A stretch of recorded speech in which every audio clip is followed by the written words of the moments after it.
أعوذ بالله من الشيطان الرجيم. قل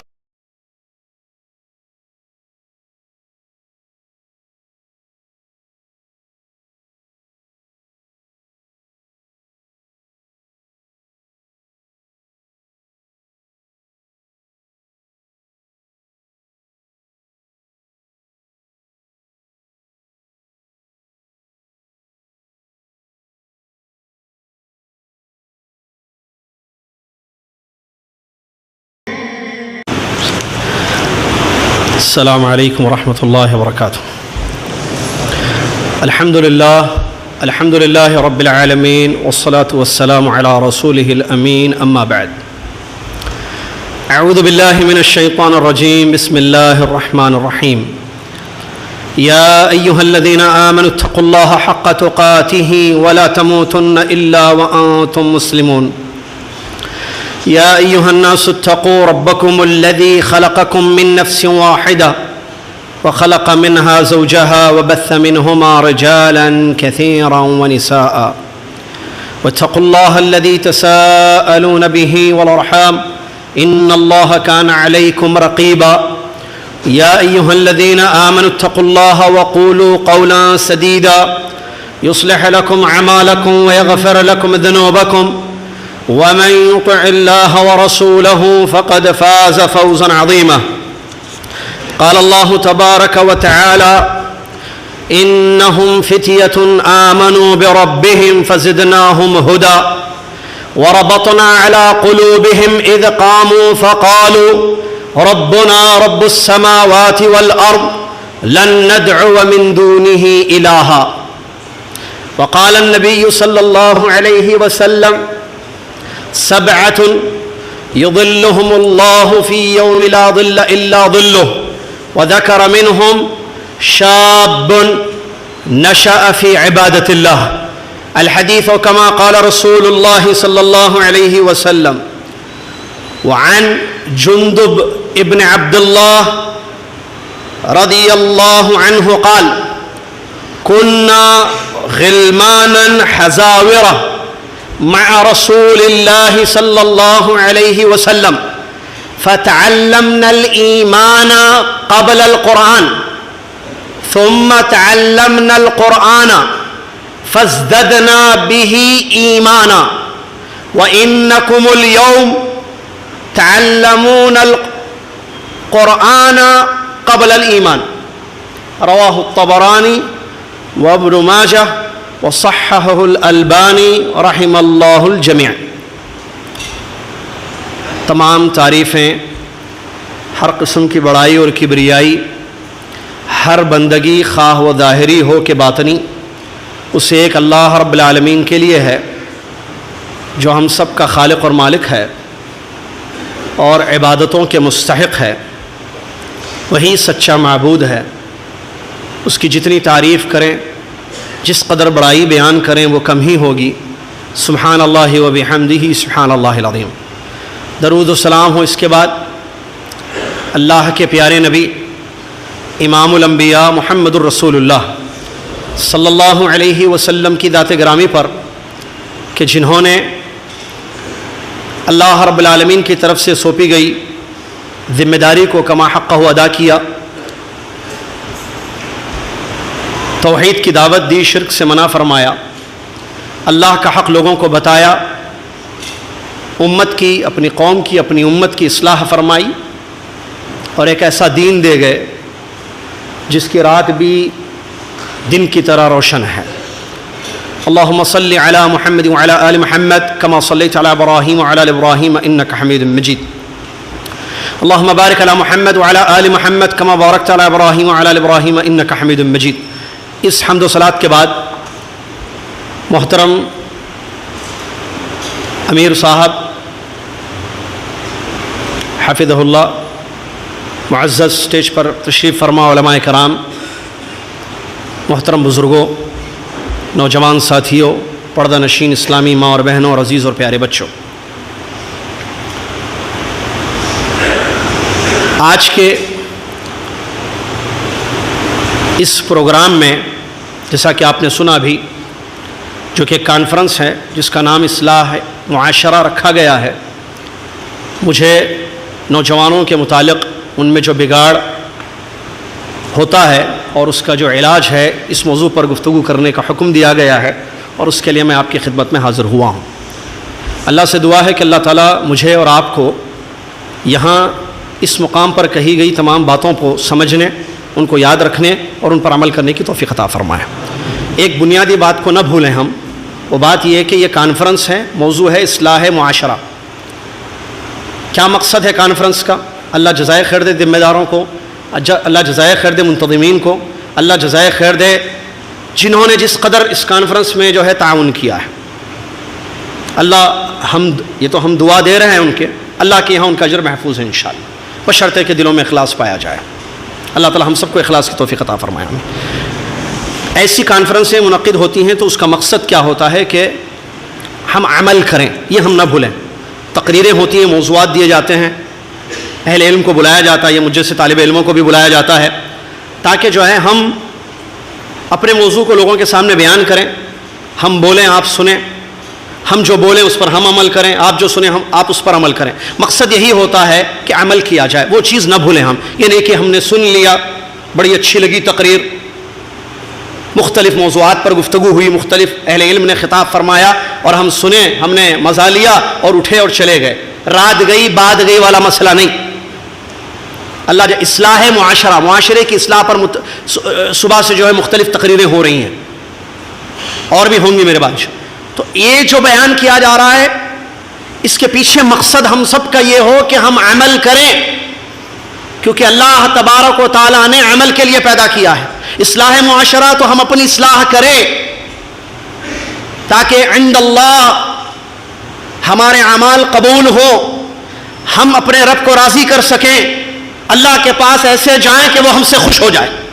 یہ ہمارا مقصد ہو، یہ ذہن میں رکھیں۔ میرا جو موضوع ہے اس کے دو حصے ہیں، نوجوانوں میں بگاڑ ایک، نمبر دو اس کا علاج۔ ابھی اللہ جزائے خیر دے، مجھ سے پہلے بتایا انہوں نے کہ بگاڑ کیوں ہوتا ہے۔ بگاڑ کے مختلف اسباب ہیں، ان اسباب میں سے ایک بنیادی سبب ہے غلط تربیت۔ نبی علیہ الصلوۃ والسلام نے حدیث میں فرمایا، معروف حدیث، کل مولود یولد علی الفطرہ فابواہ یہودانہ او ینصرانہ او یمجسانہ۔ ہر بچہ فطرت پر پیدا ہوتا ہے، اس کے ماں باپ اس کو بدل دیتے ہیں، یہودی ہو تو یہودی، نصرانی ہو تو نصرانی، مجوسی ہو تو مجوسی۔ معلوم یہ ہوا کہ تربیت کا بڑا اہم دخل ہے انسان کی زندگی میں۔ تربیت اچھی ہونی، تربیت اچھی کریں گے تو بگڑے گا نہیں بچہ۔ بہرحال اس میں کوئی شک نہیں ہے کہ یہ جو زندگی ہمیں عطا کی ہے اللہ رب العالمین نے، یہ اللہ رب العالمین کی بہت بڑی نعمت ہے۔ یہ حیات، یہ لائف، یہ زندگی جس کے مختلف مراحل ہوتے ہیں، بچپن، لڑکپن، جوانی یا نوجوانی، جوانی، بڑھاپا، یہ زندگی کے مراحل ہے جس سے انسانی زندگی گزرتی ہے۔ اللہ رب العالمین نے یہ زندگی عطا کی ہے۔ لیبلوکم ایکم احسن عملا، سورہ ملک کی یہ مشہور آیت، اللہ نے فرمایا خلق الموت والحیات لیبلوکم ایکم احسن عملا۔ موت و حیات کا یہ جو مرحلہ ہے، ہم زندہ ہیں آج کل ہم مر جائیں گے، لیبلوکم اللہ آزماتا ہے ہمیں، ایکم احسن عملا، اکثر نہیں فرمایا اللہ نے، تم میں سے کون اچھا عمل کرتا ہے۔ محترم سامعین، نوجوانوں میں جو بگاڑ ہے تین قسم کا ہے، میں اس کو ابھی آپ کے سامنے پیش کروں گا، پھر اس کا علاج انشاءاللہ آپ کے سامنے پیش کروں گا۔ آپ سے معتبرہ گزارش ہے توجہ کے ساتھ میری آخری بات تک سماعت فرمائیں، اللہ جزائے خیر دے آپ لوگوں کو۔ تین قسم کا بگاڑ نوجوانوں میں دیکھا گیا ہے، اور اس سے قبل کہ ہم بگاڑ کو پیش کریں، جوانی کی کیا اہمیت ہے انسانی زندگی میں آپ کو معلوم ہے۔ جوانی بہت اہم مرحلہ ہوتا ہے، اس میں جو ہے جذبہ ہوتا ہے، قوت ہوتی ہے، کچھ کرنے کو جی کرتا ہے، آدمی کے ارادے بلند ہوتے ہیں، عزائم پختہ ہوتے ہیں۔ اگر اس جوانی کی عمر کی حفاظت نہ کی گئی، اس کو صحیح رخ نہ دیا گیا تو یہ جوانی برباد ہو جاتی ہے، بگڑ جاتی ہے۔ اسی لیے یہ بہت ضروری ہے کہ ہم جو جوان ہیں اپنی جوانی کی حفاظت کریں، بگڑنے سے اس کو بچا لیں، خراب ہونے سے اس کو بچا لیں۔ اور جو ہمارے اکابرین ہیں، ہمارے مربی ہیں، چاہے وہ گھر کے والدین ہو، اسکول یا یونیورسٹی کے اساتذہ ہو، یا دعات یا مصلحین یا اہل علم ہو، یا ذمہ داران ہو، یہ سب کی یہ ذمہ داری ہے۔ جیسا کہ نبی علیہ الصلوۃ والسلام نے فرمایا کلکم راع وکلکم مسئول عن رعیتہ، تم سب ذمہ دار ہو، تم سب اپنی ذمہ داری کے متعلق القیامت کے دن سوال کیے جاؤ گے۔ رجل آدمی اپنے گھر کا ذمہ دار ہے، عورت اپنے شوہر کے گھر کی ذمہ دار ہے، غلام کام کرنے والا اپنے مالک کی جس کے یہاں وہ کام کرتا ہے اس کا ذمہ دار ہے، اس کے مال کا وغیرہ وغیرہ، بادشاہ اپنی جگہ ذمہ دار ہے، تمام لوگ ذمہ دار ہیں۔ کل قیامت کے دن اپنی اپنی ذمہ داریوں کے متعلق اللہ تبارک و تعالیٰ کے یہاں ہمیں جواب دینا ہے۔ لہٰذا یہ جو جوانی کی حفاظت اگر نہ کی گئی تو جوانی بگڑ جائے گی۔ ہم اپنی فکر کریں اور ہمارے ذمہ داران، ہمارے اکابرین، ہمارے والدین اپنے بچوں کو بگڑنے سے بچائیں۔ بگاڑ تین قسم کا ہے جیسا کہ میں نے بیان کیا۔ نمبر ایک عقائد کا بگاڑ، عقیدوں میں بگاڑ نوجوانوں میں۔ نمبر دو منہج کا بگاڑ، منہج ان کے منحرف، منہج میں ان کے انحراف پایا گیا۔ نمبر تین اخلاقی بگاڑ۔ یہ تین قسم کا بگاڑ نوجوانوں میں دیکھا گیا ہے۔ عقائد کا بگاڑ، منہج کا بگاڑ، اخلاقی بگاڑ۔ عقائد کا بگاڑ کیا ہے؟ عقیدہ نہیں جانتے ہیں، بلکہ آپ کو تعجب ہوگا اگر آج کے نوجوان سے جو نماز پڑھتا ہے، روزہ رکھتا ہے، زکوٰۃ دیتا ہے، حج کرتا ہے، عمرہ کرتا ہے، ظاہری اعمال انجام دیتا ہے، دل میں اللہ پر ایمان بھی ہے جس کا ہم انکار نفی نہیں کرتے ہیں، اگر اس سے صرف یہ پوچھا جائے عقیدے کی بات کرتے ہو بھائی، میرے بھائی عقیدے کی اسلام میں کتنی اہمیت ہے، آپ اس کو سن چکے ہو، یہ بتاؤ کہ عقیدہ بولتے کس کو ہیں؟ واٹ از عقیدہ؟ ڈیفائن دا عقیدہ۔ تو شاید ہمارا نوجوان لفظ عقیدہ کو بھی نہیں جانتا ہے کہ عقیدہ لفظ ہے کیا، اس کی حقیقت کیا ہے، اس کا ڈیفینیشن کیا ہے۔ پھر اور آگے بڑھیے، عقیدہ کہاں سے لینا ہے، اس کا سورس کیا ہے؟ اگر لفظ صحیح انگریزی کا کہ کہاں سے عقیدہ ہم لیں گے، کیا قرآن سے لیں گے یا میڈیا سے لیں گے، لوگوں سے لیں گے، آبا اور اجداد سے لیں گے، کہاں سے عقیدہ لیا جائے گا؟ یہ سوال کریں تو جواب آپ کو شاید نہ ملے۔ پھر عقیدہ، صحیح عقیدہ جو کتاب و سنت سے ثابت ہے کیا ہے بتاؤ، ایمان کی تعریف جو عقیدے میں آتی ہے کیا ہے بتاؤ، تو شاید ہی ہمارا نوجوان اس کا جواب دے دے۔ میرے بھائی یہ مت سمجھنا کہ ہمارے گھر میں صحیح عقیدہ ہے یا ہم صحیح عقیدے والے ہیں کافی ہے، اب ہمیں عقیدے کی تعلیم حاصل کرنے کی ضرورت نہیں ہے، ایسا نہ سمجھنا۔ عقیدے کو پڑھو، عقیدے کو سیکھو، عقیدے کو سمجھو، عقیدے کی تفاصیل کو جانو۔ افسوس کے ساتھ کہنا پڑتا ہے آج ہمارا بچہ، آج ہمارا نوجوان قرآن پورا ناظرہ پڑھ لیا، استاد کے پاس، قاری صاحب کے پاس، یہ غلط بات نہیں ہے، قرآن پڑھنا اچھی چیز ہے، قرآن کی تلاوت، قرآن کے حروف اور حرکات کو، تجوید کو، اس کے قواعد کو، اظہار، اخفاء، ادغام، غنہ وغیرہ کے مسائل کو سمجھنا، قرآن کی ریڈنگ جاننا پڑھنا اچھی چیز ہے، لیکن اس سے زیادہ یا اس سے پہلے اس بات کی ضرورت ہے کہ عقیدے کی تعلیم حاصل کی جائے۔ اللہ اکبر، ذرا غور کیجئے سنن ابن ماجہ اور طبرانی کی اس حدیث کے بارے میں، جس حدیث میں حضرت جندب ایک صحابی ہیں، جندب ابن عبداللہ رضی اللہ تعالی عنہ، کیا فرماتے ہیں؟ کنا غلمانا حزاورا مع النبی صلی اللہ علیہ وسلم، ہم نوجوان لڑکے تھے نبی صلی اللہ علیہ وسلم کے ساتھ۔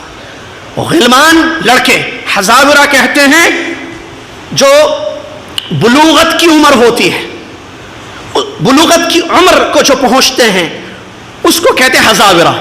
ہم نوجوان، جس کو نوجوان کہیں آپ، ہم نوجوان لڑکے تھے۔ کون؟ حضرت جندب رضی اللہ تعالیٰ عنہ فرماتے ہیں نبی صلی اللہ علیہ وسلم کے ساتھ رہتے تھے۔ فَتَعَلَّمْنَا الْإِيمَانَ قَبْلَ الْقُرْآنِ، ہم نے قرآن سے پہلے ایمان کو سیکھا، ہم نے قرآن سے پہلے ایمان کو سیکھا محمد صلی اللہ علیہ وسلم سے۔ ثُمَّ تَعَلَّمْنَا الْقُرْآنَ، پھر ہم نے قرآن سیکھا تو فَازْدَدْنَا بِهِ ایمانا، ہمارا ایمان اس قرآن سے بڑھ گیا۔ وَإِنَّكُمُ الْيَوْمَ، تمہارا معاملہ ساتھیوں، کہتے ہیں جندب رضی اللہ تعالیٰ عنہ، فَإِنَّكُمُ الْيَوْمَ، تم آج کیا کرتے ہو؟ تَتَعَلَّمُونَ الْقُرْآنَ قَبْلَ الْإِيمَانِ، ایمان سے پہلے قرآن سیکھتے ہو۔ غور کیجئے اس قول پر، ان کی اس بات پر، حضرت جندب رضی اللہ تعالیٰ عنہ کی۔ ایمان عقیدہ ہے، ایمان کی تعریف، ایمان کس کو کہتے ہیں، ایمان زیادہ یا نقصان ہوتا ہے، یعنی ایمان کے ارکان کیا ہیں، اس کی وضاحت کیا ہے، اللہ پر ہمارا ایمان ہے، کیا مطلب اللہ پر ہمارا ایمان ہے، فرشتوں پر ہمارا ایمان ہے، کیا مطلب، یہ سب عقیدہ ہے، یہ سب عقیدہ ہے۔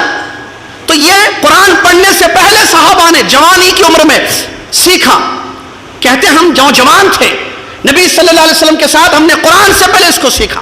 دیکھیے ان کی تربیت کیسے کی گئی، کیسے عقیدوں کی اصلاح ہوئی، عقیدہ سکھایا گیا، ایمان سکھایا گیا، اس کے بعد قرآن سکھایا گیا۔ فائدہ کیا ہوا، قرآن پہلے عقیدہ سیکھے، ایمان سیکھے، پھر قرآن پڑھنا شروع کیا، تو اس قرآن کی بدولت اس کو پڑھنے سے جس میں ایمان کی باتیں، عقیدے کی باتیں ہیں، ہمارا ایمان بڑھ گیا۔ آج ہمارا نوجوان قرآن پڑھتا ہے لیکن ایمان اس کے پاس، ایمان کی تعریف نہیں ہے، ایمان والا ہے وہ، اس کا انکار نہیں ہے، تکفیر ہمارا منہج نہیں ہے آگے بتانے والا ہوں میرے کہنے کا مطلب، ہم قرآن تو ضرور پڑھتے ہیں لیکن عقیدے کی تعلیم ہم نے کبھی حاصل نہیں کی۔ اپنے آپ سے ہر جوان جو میری بات سن رہے ہیں پوچھیں، عقیدے کی کوئی ایک کتاب کسی صاحب علم سے آپ نے پڑھی؟ دیکھیے دروس، تقریریں جس میں عقیدے توحید کی بات بتائی جاتی ہے اپنی جگہ ہے، اس میں وہ تفاصیل، اصول الایمان، ایمان کے اصول، ایمان کے قواعد یہ نہیں پڑھائے جاتے ہیں کیونکہ وہ پڑھانا پڑتا ہے، ایک سٹڈی ہے وہ تقریر، ایک موضوع پر توحید کی اہمیت، ایک موضوع دیا گیا، شرک کی مذمت، توحید کی اہمیت بتا دی جاتی ہے آیات اور حدیثوں کی روشنی میں، اور شرک کی مذمت آیات اور حدیث کی روشنی میں بیان کی جاتی ہے۔ لیکن سیکھنا چاہیے ایمان کس کو کہتے ہیں، اس کی تفصیلات، ارکان ایمان جو حدیث جبریل سے ثابت ہے، عقیدہ سیکھیں، یہ عقیدہ ہے، اس کو سیکھنا ہے۔ اللہ کے نبی صلی اللہ علیہ وسلم سے ان لوگوں نے سیکھا، پھر قرآن کو پڑھا تو ان کا ایمان بڑھ گیا یا ان کا ایمان زیادہ ہو گیا۔ لہٰذا عقیدے کی تعلیم حاصل کرنا یہ اول فریضہ ہے۔ علماء نے اپنی کتابوں میں لکھا ہے، اول واجب علی المکلف، انس و جن پر سب سے پہلا واجب یہ ہے کہ وہ اللہ رب العالمین کا حق پہچانے، عقیدہ ٹھیک کرے، عقیدے کو سیکھیں۔ کیوں؟ کیونکہ مقصد ہماری زندگی کا وہی ہے۔ عقیدے میں اگر بگاڑ پیدا ہو جائے تو ایسی صورت میں ہمارا عمل قبول نہیں ہوگا۔ وَلَوْ أَشْرَكُوا لَحَبِطَ عَنْهُمْ مَا كَانُوا يَعْمَلُونَ، قرآنی آیات بہت ساری اس موضوع پر دلالت کرتی ہیں۔ عقیدے کو سیکھا جائے۔ ہم سمجھتے ہیں کہ میں نے شرک نہیں کیا ہے، جیسا کہ علامہ ابن عثیمین رحمۃ اللہ نے بڑی پیاری بات بیان فرمائی اس آیت کی تفسیر میں، وَاعْبُدُوا اللَّهَ وَلَا تُشْرِكُوا بِهِ شَيْئًا، اللہ کی عبادت کرو اور اس کے ساتھ کسی کو شریک نہ کرو۔ وہ انسان جو اپنی زندگی میں اللہ کی عبادت نہیں کرتا اور شرک سے بچا ہوا ہے، وہ صحیح عقیدے پر نہیں ہے۔ کیوں؟ کیونکہ عقیدے کا یہ تقاضا ہے کہ ہم اللہ کی عبادت کریں، کیونکہ اعمال ایمان کے مسمى میں شامل ہے، اعمال ایمان سے خارج نہیں ہیں۔ نبی صلی اللہ علیہ وسلم کی حدیث اس پر دلالت کرتی ہے۔ عقیدے کو سیکھا جائے تاکہ ہمارے عقیدے مضبوط ہوں، جیسے سلف صالحین نے سیکھا، صحابہ نے نبی علیہ السلام سے سیکھا۔ اور وہ ماحول کیسا ماحول تھا مدینہ کا، جہاں عقیدے کی اتنی تعلیم دی گئی کہ بکری چرانے والی ایک عورت سے بھی اگر مسئلہ پوچھا جائے تو وہ کہتی ہے کہ اللہ آسمان میں ہے، اللہ اکبر۔ وہ حدیث کیا آپ نے نہیں سنی اہل علم سے، جس حدیث میں نبی علیہ السلام نے اس صحابی جنہوں نے کہا کہ میرے پاس ایک عورت ہے جو میری بکریوں کو چراتی ہے، میں چاہتا ہوں کہ اس کو آزاد کرو۔ نبی علیہ السلام نے اس عورت کو بلا کر اس سے سوال کیا، اے عورت، وہ بکریاں چراتی تھی، وہ کوئی سو کال ایجوکیٹڈ نہیں تھی، وہ بکریاں چرانے والی عورت سے سوال کیا گیا، این اللہ، اللہ کہاں ہے؟ اس نے کہا فی السماء، آسمان میں ہے، اوپر ہے۔ من انا، نبی علیہ السلام نے پوچھا میں کون ہوں؟ اس عورت نے جواب دیا انت رسول اللہ، آپ اللہ کے رسول صلی اللہ علیہ وسلم ہیں۔ نبی علیہ السلام نے اس عورت کے ایمان کی گواہی دی، فرمایا اعتقها فانها مؤمنہ، اس عورت کو آزاد کر دو، یہ ایمان والی عورت ہے۔ ماحول میں اتنا عقیدہ تھا، مضبوط عقیدہ، سب نے سیکھا تھا کہ بکری چرانے والی عورت کو بھی یہ بات معلوم تھی کہ اللہ اوپر ہے۔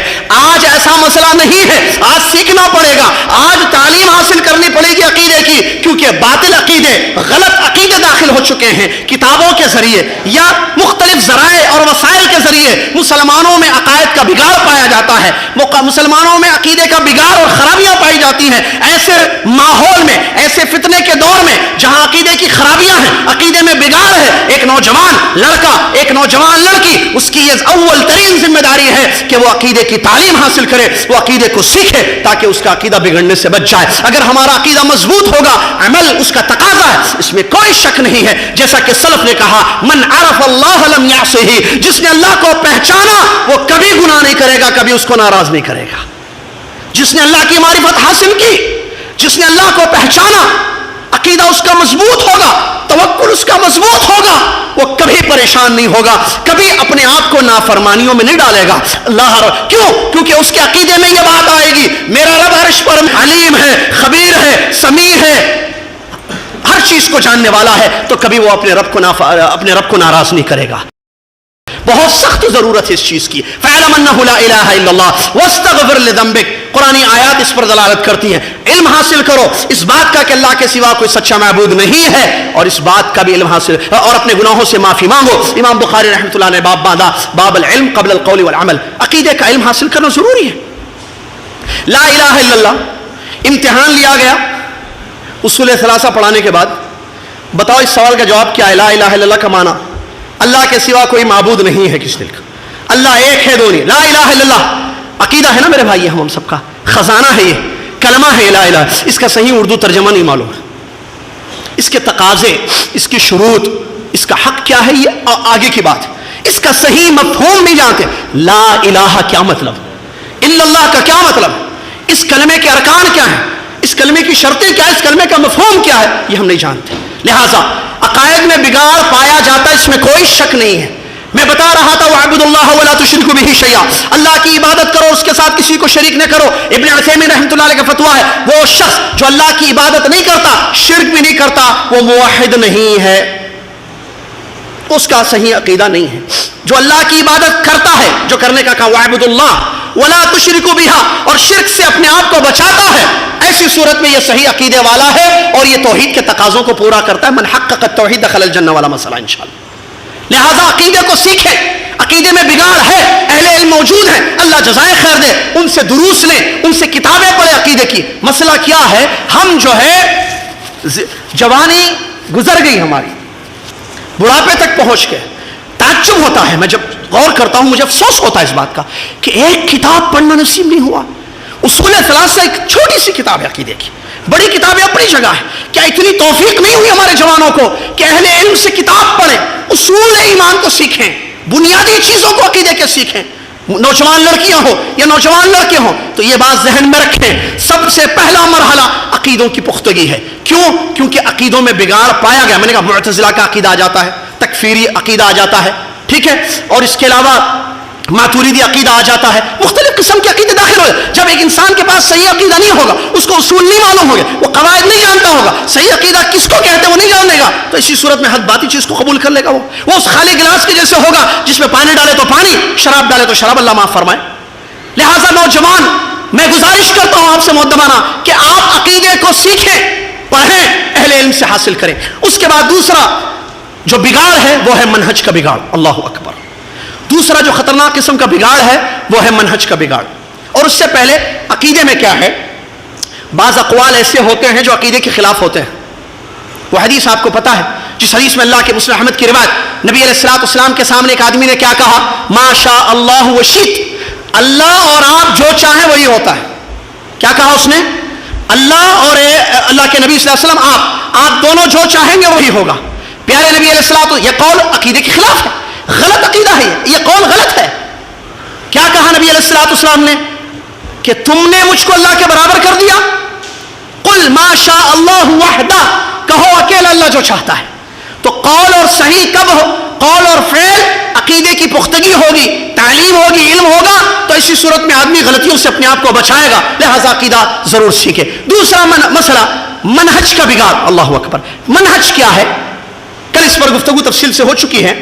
منہج کہتے ہیں قرآن اور حدیث کو کیسے سمجھا جائے, قرآن اور حدیث کو سمجھنے کی راہ کیا. ہم کتاب, کیونکہ کتاب قرآن مصدر اول ہے دین کا, اسلام کا, حدیث اس کی تفسیر ہے جو مصدر ثانی ہے. اگر کوئی کہے مجھے اسلام سیکھنا, اسلام پڑھنا ہے, کہاں پڑھوں, قرآن پہلے, نمبر 2 حدیث. اور میں کل میں نے ایک جملہ کہا تھا, قرآن کو کلام اللہ کو منہج کیا ہے؟ کلام اللہ کو مراد اللہ پر سمجھنا، کلام رسول صلی اللہ علیہ وسلم کو مراد رسول صلی اللہ علیہ وسلم پر سمجھنا، یہ ہے عقیدہ، یہ ہے منہج، عفواً یہ ہے منہج۔ تو قرآن کلام اللہ، مراد اللہ، اللہ کی کیا مراد ہے؟ جیسے الذین آمنوا ولم یلبسوا ایمانہم بظلم والی آیت، ظلم والی آیت اتری کہ ایمان لائے، ظلم سے اپنے ایمان کو بچایا۔ نبی علیہ الصلوۃ والسلام سے اس آیت کا مطلب اللہ کی مراد کو ان لوگوں نے سمجھا۔ عبداللہ بن مسعود کی حدیث جو صحیح بخاری میں آئی ہے، گئے اور مطلب کو سمجھا اس آیت کی، کیونکہ قرآن اللہ کا کلام ہے، لیکن آیت کا مطلب کیا ہے، مفہوم کیا ہے، صحیح تفسیر کیا ہے، مراد اللہ کیا ہے۔ اہل سنت جماعت کا یہ منہج ہے کہ ہم، جیسے امام شافعی رحمۃ اللہ علیہ نے بیان فرمایا، ہمارا یہ منہج ہے کہ ہم اللہ کے کلام کو اس کی مراد پر سمجھتے ہیں، ہم نبی صلی اللہ علیہ وسلم کے کلام کو جو صحیح احادیث ہیں ہم ان کو نبی صلی اللہ علیہ وسلم کی مراد پر سمجھتے ہیں، اپنی مراد سے قرآن نہیں سمجھتے کہ آیت پڑھو، انگریزی میں اس کا ٹرانسلیشن پڑھو، مطلب اپنا نکالو، جاؤ مولانا یہ دیکھو اس کا یہ مطلب ہے، یہ دیکھو اس آیت کا یہ مفہوم ہے، یہ دیکھو اس آیت کا یہ منہج ہمارا نہیں۔ یہ منہج میں بگاڑ آیا، تکفیری منہج آیا، منہج میں انحراف آیا، اور اس بات کو ذہن میں رکھیں، اگر نوجوانوں کے منہج بگڑ جائیں گے، آج کا بگڑا ہوا کل کا مجرم ہوگا۔ منحرف، سلف نے کہا منحرف اليوم مجرم الغد، آج کا منحرف، آج کا منہج کو چھوڑا ہوا، سلف کے منہج کو چھوڑا ہوا، کل کا بڑا مجرم ثابت ہوگا۔ اللہ ہم سب کو اس سے محفوظ رکھے۔ لہٰذا اپنے منہج کو بچانا بہت ضروری ہے۔ منہج کے سلسلے میں بہت ساری باتیں ہیں۔ اہل حق کا منہج کیا ہے؟ مختصر طور پر کہ قرآن اور حدیث کو صحابہ کے جیسے سمجھنا ہے، آیتوں میں کھلواڑ نہیں، آیتوں کی تعویلیں نہیں جیسے خوارج نے کیا۔ خوارج کا منہج آپ کو معلوم، انہوں نے تعویلیں کی آیتوں کی، اور یہ تعویل کی بدعت آنے والوں کے لیے جو کہ بڑا منحرف منہج ہے، لوگوں میں چھوڑ گئے کہ آیتوں کا مطلب اپنے دماغ سے لو۔ جیسے ان کے بارے میں کہا گیا، جب انہوں نے کہا ان الحکم الا للہ، حضرت علی رضی اللہ عنہ کے پاس، تو علی رضی اللہ عنہ نے کیا فرمایا؟ کلمۃ حق ارید بها الباطل، بات تو حق ہے کہ حکم سوائے اللہ کے اور کسی کا نہیں چلتا ہے، لیکن جو تم اس سے مطلب لے رہے ہو، خوارج کے بارے میں نبی صلی اللہ علیہ وسلم، حضرت علی رضی اللہ عنہ نے بیان فرمایا، تم جو اس سے مطلب نکال رہے ہو یہ باطل ہے، یہ غلط مطلب ہے، یہ مراد نہیں ہے اللہ کی۔ اور عبداللہ بن عباس رضی اللہ تعالیٰ عنہ بھی ان کے پاس گئے ان کے منہج کو سمجھانے کے لیے کہ اپنے منہج سے توبہ کر لو، اس منحرف منہج کو چھوڑ دو، جس میں سے ایک چیز قرآنی آیات کی تعویلیں بھی تھیں، متشابہات کے پیچھے بڑھنا، محکم آیتوں کو چھوڑنا، یہ سب منہج میں آتے ہیں۔ لہٰذا منہج کا بگاڑ آج نوجوانوں میں پایا جا رہا ہے، اور افسوس کے ساتھ کہنا پڑتا ہے ہم سوشل میڈیا کا شکار ہیں۔ ہمارا حال اللہ معاف فرمائے، نوجوانوں کا ایک مثال دوں، ہم اس بال کے جیسے ہیں گراؤنڈ میں، اس فٹ بال جس کو کہتے ہیں، جہاں چاہے مجھے مارو، ادھر مارو تو میں ادھر جاؤں گا، ادھر مارو تو ادھر، مجھے جو ہے خوارج کا منہج دے دو تو میں وہ منہج اختیار کر لوں گا۔ میں اوپن مائنڈڈ کا ہوں، میں کھلا ذہن کا ہوں، نہ میرے پاس علم ہے، افسوس کے ساتھ کہنا پڑتا ہے، نہ میرے پاس علماء کی صحبت ہے، میں کھلا انسان ہوں۔ مجھے جیسے بال کو رائٹ سائڈ مارو تو وہ رائٹ سائڈ چلے جائے گا، دوسرا کھلاڑی اس کو لیفٹ پہ مارے گا تو لیفٹ پہ چلا جائے گا، ایسا ہمارا حال ہے، کھلا چھوڑ دیا ہم نے اپنے آپ کو۔ نہ میرے بھائی، منہج سلف کے منہج کو پہچانے، اصل بنیاد اگر آپ دیکھیں، آپ کو پتا ہے نبی علیہ الصلوۃ والسلام کی وہ حدیث، جس حدیث میں نبی علیہ الصلوۃ والسلام نے امت کے فرقوں کا ذکر کیا ہے، 73 ہوں گے، 72۔ بنیادی وجہ کیا ہے یہ فرق الضالہ جو آئے؟ کیا انہوں نے قرآن کا انکار کیا؟ کیا انہوں نے حدیثوں کا انکار کیا؟ نہ، قرآن کا انکار کسی نے نہیں کیا ہے، عمومی بات میں کر رہا ہوں، عمومی طور پر فرق الضالہ جو ہیں انہوں نے قرآن کا انکار نہیں کیا، حدیثوں کا انکار نہیں کیا، پھر مسئلہ کہاں سے آیا؟ آج بھی جو عقیدے میں شرک ہے یا منہج میں انحراف ہے، کیا وہ قرآن و حدیث کے منکر ہیں؟ کہتے ہیں ہم یہ آیت نہیں مانتے، ایسا ہے مسئلہ؟ نہیں، پھر پرابلم کہاں ہے؟ قرآن پر تو ان کا ایمان ہے، وہ تو کلام اللہ پڑھتے ہیں، پڑھاتے ہیں، سیکھتے ہیں، سکھاتے ہیں، حدیثیں بھی پڑھائی جاتی ہیں، تو پھر مسئلہ کہاں ہے؟ مسئلہ منہج کا ہے کہ اس قرآن کو کیسے سمجھیں گے؟ آیت اتری، اس آیت کا مفہوم کیا لیا جائے گا؟ تفسیر اس کی کیسی ہوگی؟ رائے سے کی جائے گی؟ عقل سے اللہ کی مراد بتائی جائے گی؟ اتنی جرأت آ گئی۔ ابو بکر صدیق، اللہ اکبر، ابو بکر صدیق رضی اللہ تعالیٰ کہتے ہیں ایو سماء تظلنی و ایو ارض تغننی، کون سا آسمان مجھے پناہ دے گا، کون سا آسمان مجھے سایہ دے گا، کون سی زمین مجھے پناہ دے گی اگر میں اللہ کی کتاب کے بارے میں ایسی بات کہوں جس کا مجھ کو علم نہ ہو؟ یہ ابو بکر خلیفہ اول، جنتی، عشر مبشرہ میں سے، کیا منہج ہے؟ اللہ اکبر۔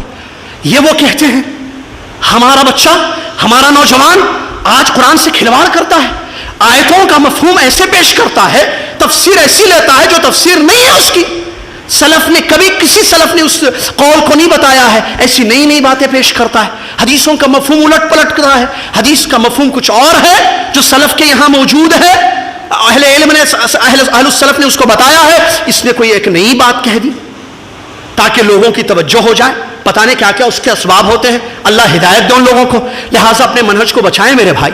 ہمارا منہج ہمارے منہج میں جو ہے بگاڑ نوجوانوں کے جو آ چکا ہے، اس کے مختلف اسباب ہیں، صحیح تربیت، علم نہیں ہونا، اہل علم سے دور ہونا۔ خوارج کا منہج کیوں بگڑا؟ ایک سوال، آج خوارج ہیں، آپ کو پتا ہے آج خوارج ہیں، اور ان سے جتنا اسلام کو نقصان ہوا، ان کے خروج سے، ان کے باطل منہج سے، ان کے منحرف منہج سے، ماضی کی تاریخ پڑھ کر دیکھیں، اسلامی تاریخ پڑھ کر دیکھیں، فرق الضالہ میں، گمراہ فرقوں میں جس قدر گمراہ فرقہ خوارج تھا، ایسا کوئی اور فرقہ نہیں گزرا ہے۔ ان کی وجہ سے امت مسلمہ کے مال، جان، عزت، آبرو، تمام چیزوں کا نقصان ہوا ہے۔ آج خوارج ہیں بیٹھے ہوئے، اور ان کا ٹارگٹ آپ نوجوان ہیں۔ پہلے کیا کرتے ہیں؟ علم سے دور کریں گے آپ کو، یاد رکھنا میری بات میرے بھائی، بگاڑیں گے کیسے منہج کو؟ پہلے علم سے دور، اس کے بعد علماء کو ان کی نظروں میں برا بتا دینا کہ یہ کرسی کے علماء، بادشاہ کے علماء، ریال کے علماء، درہم کے علماء، روپیے کے علماء، بکے ہوئے علماء۔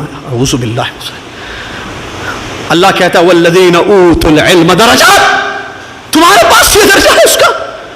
نبی علیہ السلام فرماتے ہیں لیس منا من لم یوقر کبیرنا ولم یرحم صغیرنا ولم یعرف لعالمنا قدرا، وہ ہم میں سے نہیں ہیں جو بڑوں کا ادب نہ کرے، چھوٹوں پر رحم نہ کرے، ہمارے عالم کی قدر نہ کرے۔ حدیث ہے اللہ کے نبی صلی اللہ علیہ وسلم۔ اور تم جو ہے علماء کے بارے میں تو دشمن کیا کرتا ہے منہج بگاڑنے کے لیے؟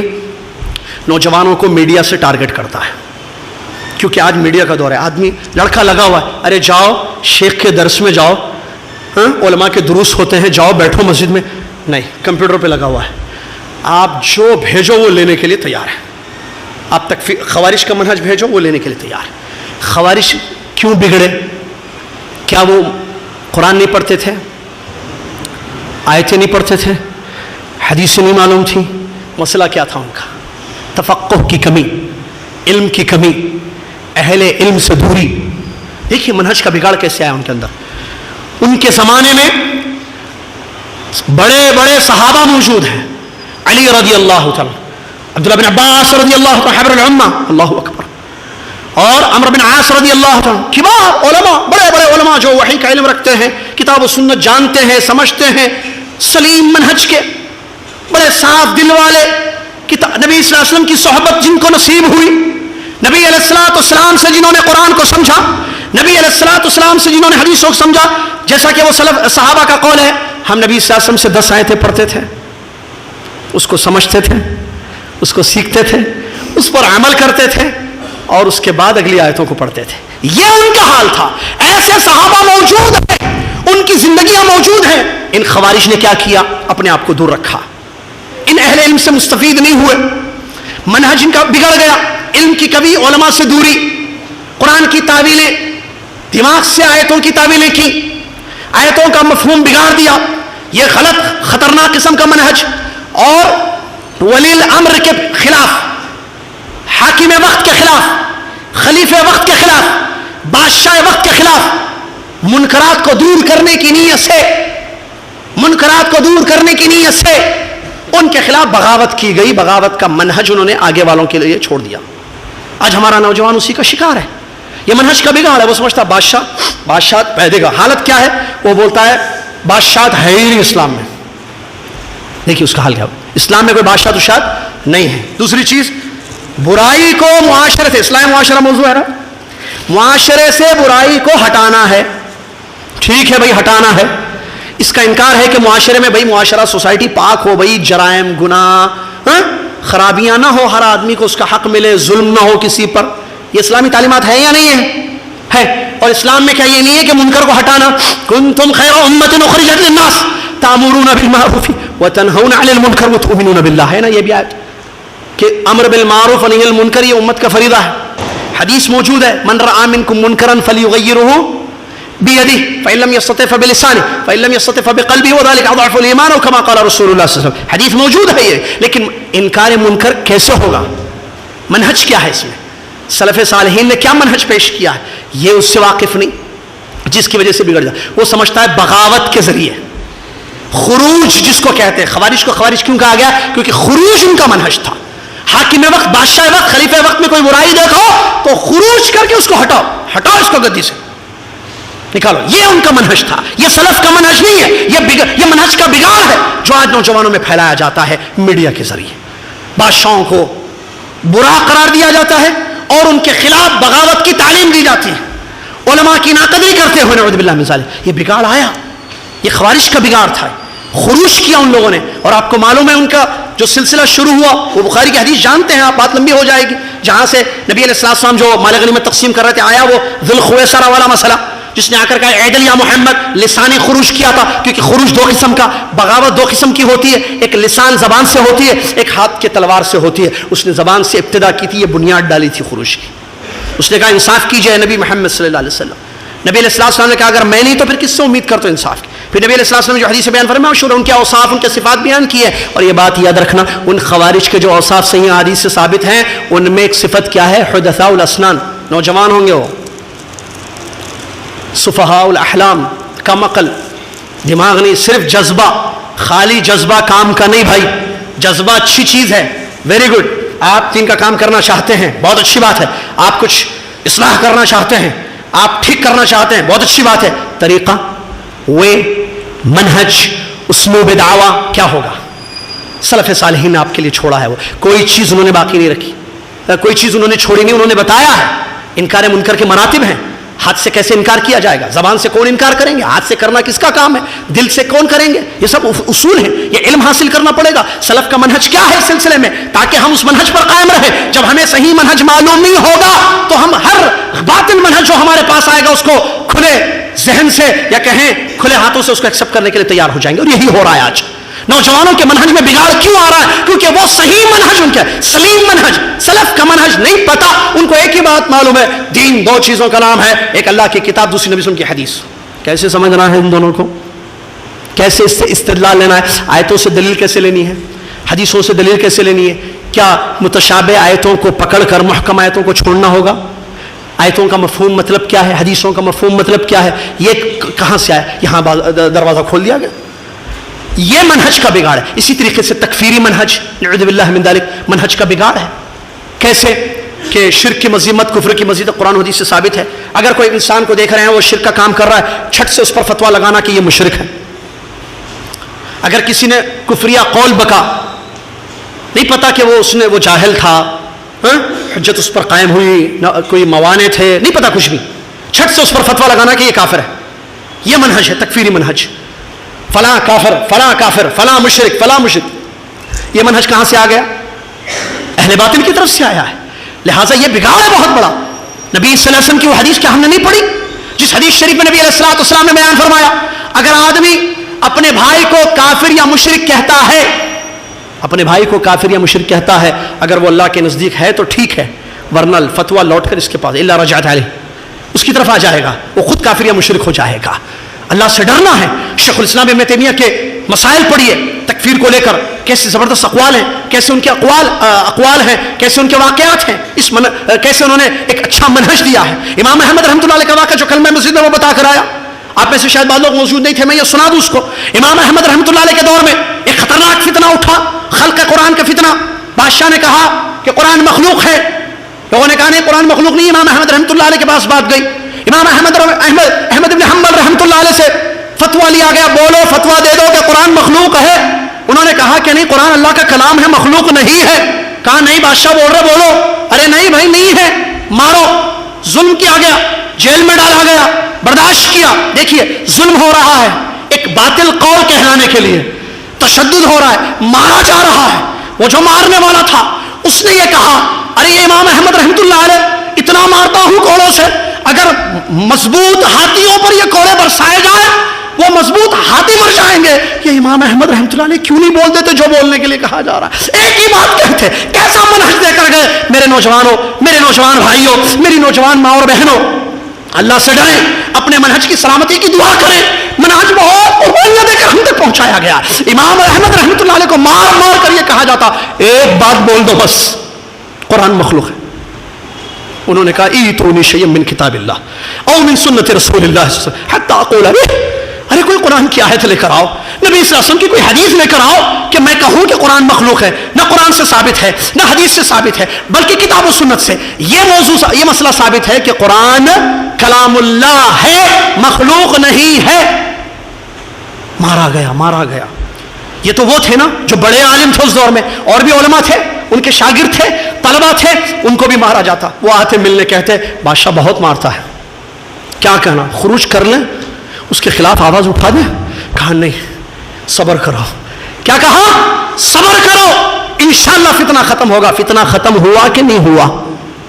خروج کے بغیر فتنہ ختم ہوا. صبر کرنے کی وجہ سے وہ فتنہ دب گیا. اس کے بعد کسی نے یہ نہیں کہا کہ قرآن مخلوق ہے. لوگوں کو پتا بھی نہیں ہے یہ مسئلہ. اللہ اکبر. یہ ہے میرے بھائی. لہٰذا اس منہج کو بگاڑنے کی کوشش کی گئی، کوشش ہو رہی ہے مسلسل، اور اس کے لیے فاسٹسٹ جس کو کہتے ہیں الیکٹرانک میڈیا یوز کیا جا رہا ہے. میں تعجب ہوتا ہوں نوجوانوں سے جو گفتگو ہوتی ہے، بعض عجیب عجیب منہج بتاتے ہیں قیامت کی باتوں کو لے کر، غیبیات کو لے کر ان کا منہج، امور غیب جو ہیں، قواعد نہیں پتا، اصول نہیں پتا، منہج سیکھے نہیں ہے، عجیب و غریب قسم کا منہج، آیتوں کی تعویلیں، حدیثوں کے میں جو مفہوم الٹا سیدھا بتا دینا، یہ سب جو ہے مسئلے ہوئے ہیں. اللہ معاف کرے، اللہ معاف کرے، اللہ سمجھنے کی توفیق عطا فرمائے. لہٰذا میرے معزز سامعین اپنے منہج کو بچانے کی کوشش کریں. منہج میں بگاڑ آ چکا ہے، اس کی اصلاح ضروری ہے، ورنہ جو ہے بڑا مشکل ہو جائے گا، بڑا مسئلہ ہو جائے گا. ایک چھوٹا سا واقعہ یہ ہے سلسلے میں، تقریباً حضرت عمرو بن عاص ہے رضی اللہ تعالیٰ عنہ. کہتے ہیں یہ سلف صالحین نے جو منہج دیا نا اس پر جمع رہنے کے لیے ایک چھوٹا سا واقعہ آپ کی خدمت میں پیش کرو. صحابی کہتے ہیں، عمرو بن عاص تقریباً ان کا نام ہے رضی اللہ عنہ، کہتے ہیں ہماری مثال اور تمہاری مثال، اہل باطل کو انہوں نے کہا، اہل بدعہ کو انہوں نے کہا، ہماری مثال تمہاری مثال کیسی ہے؟ اس قوم کے جیسی ہے جو راستے پر چلے تھے، نکلے تھے، ٹھیک ہے، تو کیا ہوا؟ آندھی آ گئی، تیز و تند ہوائیں آ گئی، راستہ سمجھ میں نہیں آ رہا تھا کہ کدھر ہے. راستہ منہج کو کہتے ہیں عربی میں، ٹھیک ہے، منہج. راستہ ہمیں نہیں معلوم ہو رہا تھا کہ کہاں ہے. قوم کے بعض لوگوں نے کہا الطریق ذات الیمین، راستہ رائٹ سائڈ پر ہے. بعض نے کہا الطریق ذات الشمال، کہا کہ راستہ جو ہے لیفٹ سائڈ پر ہے. دیکھو انہوں نے اپنی رائے پیش کی. صحابی کہتے ہیں ہماری مثال کیسی ہے؟ ان لوگوں کی جیسی ہے جنہوں نے کہا نہیں، ہم آئے تھے راستے پر نا، ایک راستے سے پر آئے تھے، ہوا آندھی کی وجہ سے راستہ سمجھ میں نہیں آ رہا ہے، ہم ویٹ کریں گے یہ ہوا ختم ہو جائے، یہ آندھی ختم ہو جائے، راستہ خود بخود سمجھ میں آئے گا. تو بعض لوگوں نے کہا نہیں ہمیں چلنا ہے، رائٹ سائڈ راستہ ہوگا. چلے گئے بعض لوگ. بعض لوگوں نے کہا لیفٹ سائڈ پر راستہ ہے، وہ لیفٹ سائڈ پر چلے گئے. ہم وہیں رکے رہے. صبح ہوئی، آندھی ختم ہوئی، تبین الطریق، راستہ دکھ گیا. اللہ سمجھ میں آ رہی مثال؟ یہ سلف کے منہج پر قائم رہو میرے بھائیوں، میرے نوجوان ساتھیوں. فتنے آئیں گے منہج کو بگاڑنے کی، منہج کو لوٹنے کی. عقیدے کے بعد ہر ممکن باطل کوشش کرے گا، ہر راستہ اپنائے گا. بچا کے رکھنا اپنے منہج کو، ثابت قدم رہنا منہج پہ جو سلف، جو کتابوں میں لکھا، علماء نے اپنی تقاریر میں بیان کیا ہے کہ تو مدرسوں میں پڑھایا جاتا ہے، سکھایا جاتا ہے، تربیت کی جاتی ہے اس منہج کی. اس پر باقی رہیں تاکہ فتنے ختم ہو جائیں اور ہم اپنے منہج کو بگڑنے سے بچا لیں. یہ بہت اہم مسئلہ ہے. اس کے بعد تیسرا جو بگاڑ ہے وہ ہے اخلاقی بگاڑ. عقیدے کا بگاڑ ایک طرف، منہج کا بگاڑ ایک طرف، اخلاقی بگاڑ. اخلاقی بگاڑ میں کیا ہے؟ بہت ساری چیزیں.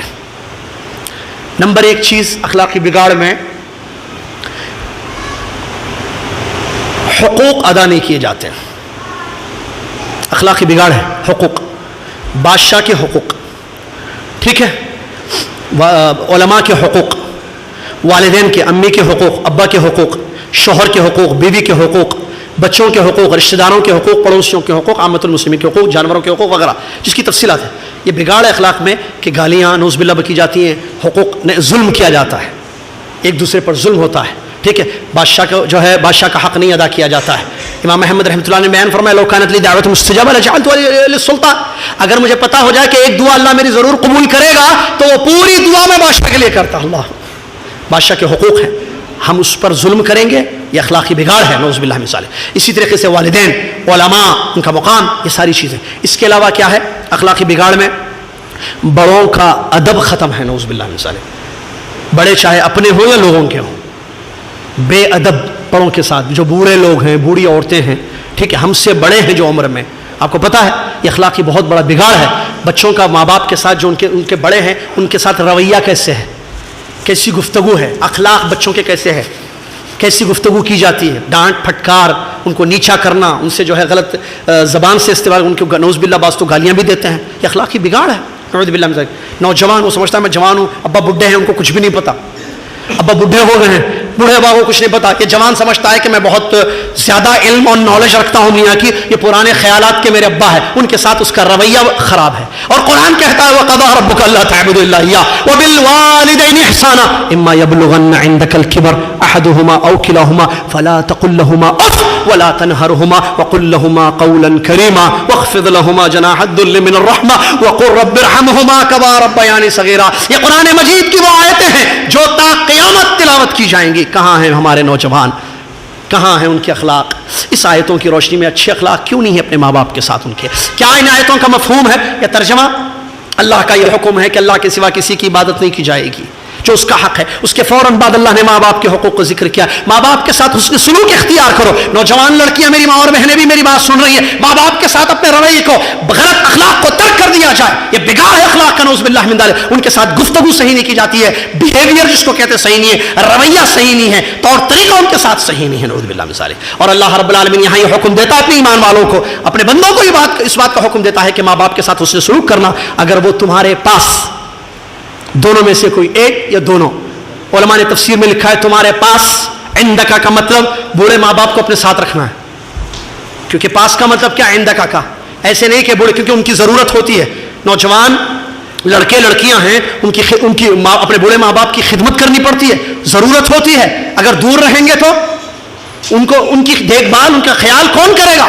اللہ نے اسی لیے کہا اما یبلغن عندک الکبر احدهما او کلاهما. عندک تمہارے پاس مطلب بوڑھے ماں باپ دونوں میں سے دو ہو، ایک ہو یا دو ہو. فلا تقل لهما اف، انہیں اف مت کہو اور انہیں ڈانٹنا مت، بلکہ ادب اور احترام سے ان سے گفتگو کرنا اور رحمت کا بازو ہمیشہ ان کے لیے جھکا کے رکھنا اور ہمیشہ دعا کرنا اے ہمارے رب ان دونوں پر، ہمارے ماں باپ پر رحم فرما جیسے بچپن میں ان لوگوں نے مجھ پر رحم کیا تھا.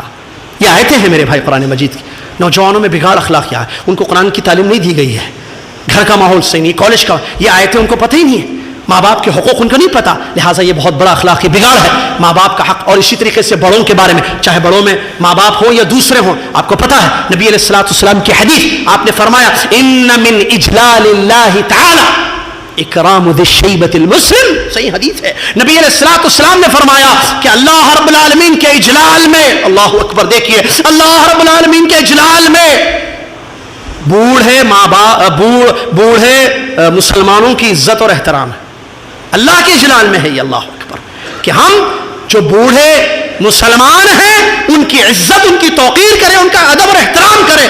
بڑوں کے ساتھ بے ادبی اخلاق کی گراوٹ ہے، نعوذ باللہ من ذالک. اسی طریقے سے فحش اور عریانیت کا عام ہو جانا، نعوذ باللہ من ذالک. نوجوان لڑکوں میں یا نوجوان لڑکی میں فحش گوئی، فحش سمجھتے ہیں بری بات ہے، فسق و فجور، زبان اچھی نہیں، جس کو بولتے ہیں عام اردو میں زبان اچھی نہیں ہے، میرے بیٹے کی یا میری بیٹی کی کہتے ہیں، یہ لڑکے کی یا لڑکی کی، یہ جو کالج میں پڑھتی ہے، یہ جو نماز روزہ رکھتی ہے، یہ جو نماز روزہ کا پابند ہے، اس کی زبان اچھی نہیں ہے. فحش گوئی یا فحش عملی، فحاشی جس کو کہا، نعوذ باللہ، بے حیائی.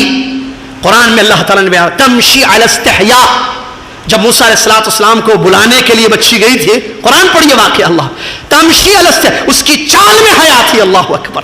الحیاء من الایمان، نبی صلی اللہ علیہ وسلم نے فرمایا الایمان سبعون، الایمان سبعون، جیسے کہ حدیث ہے 70 سے زیادہ اس کی شاخیں ہیں.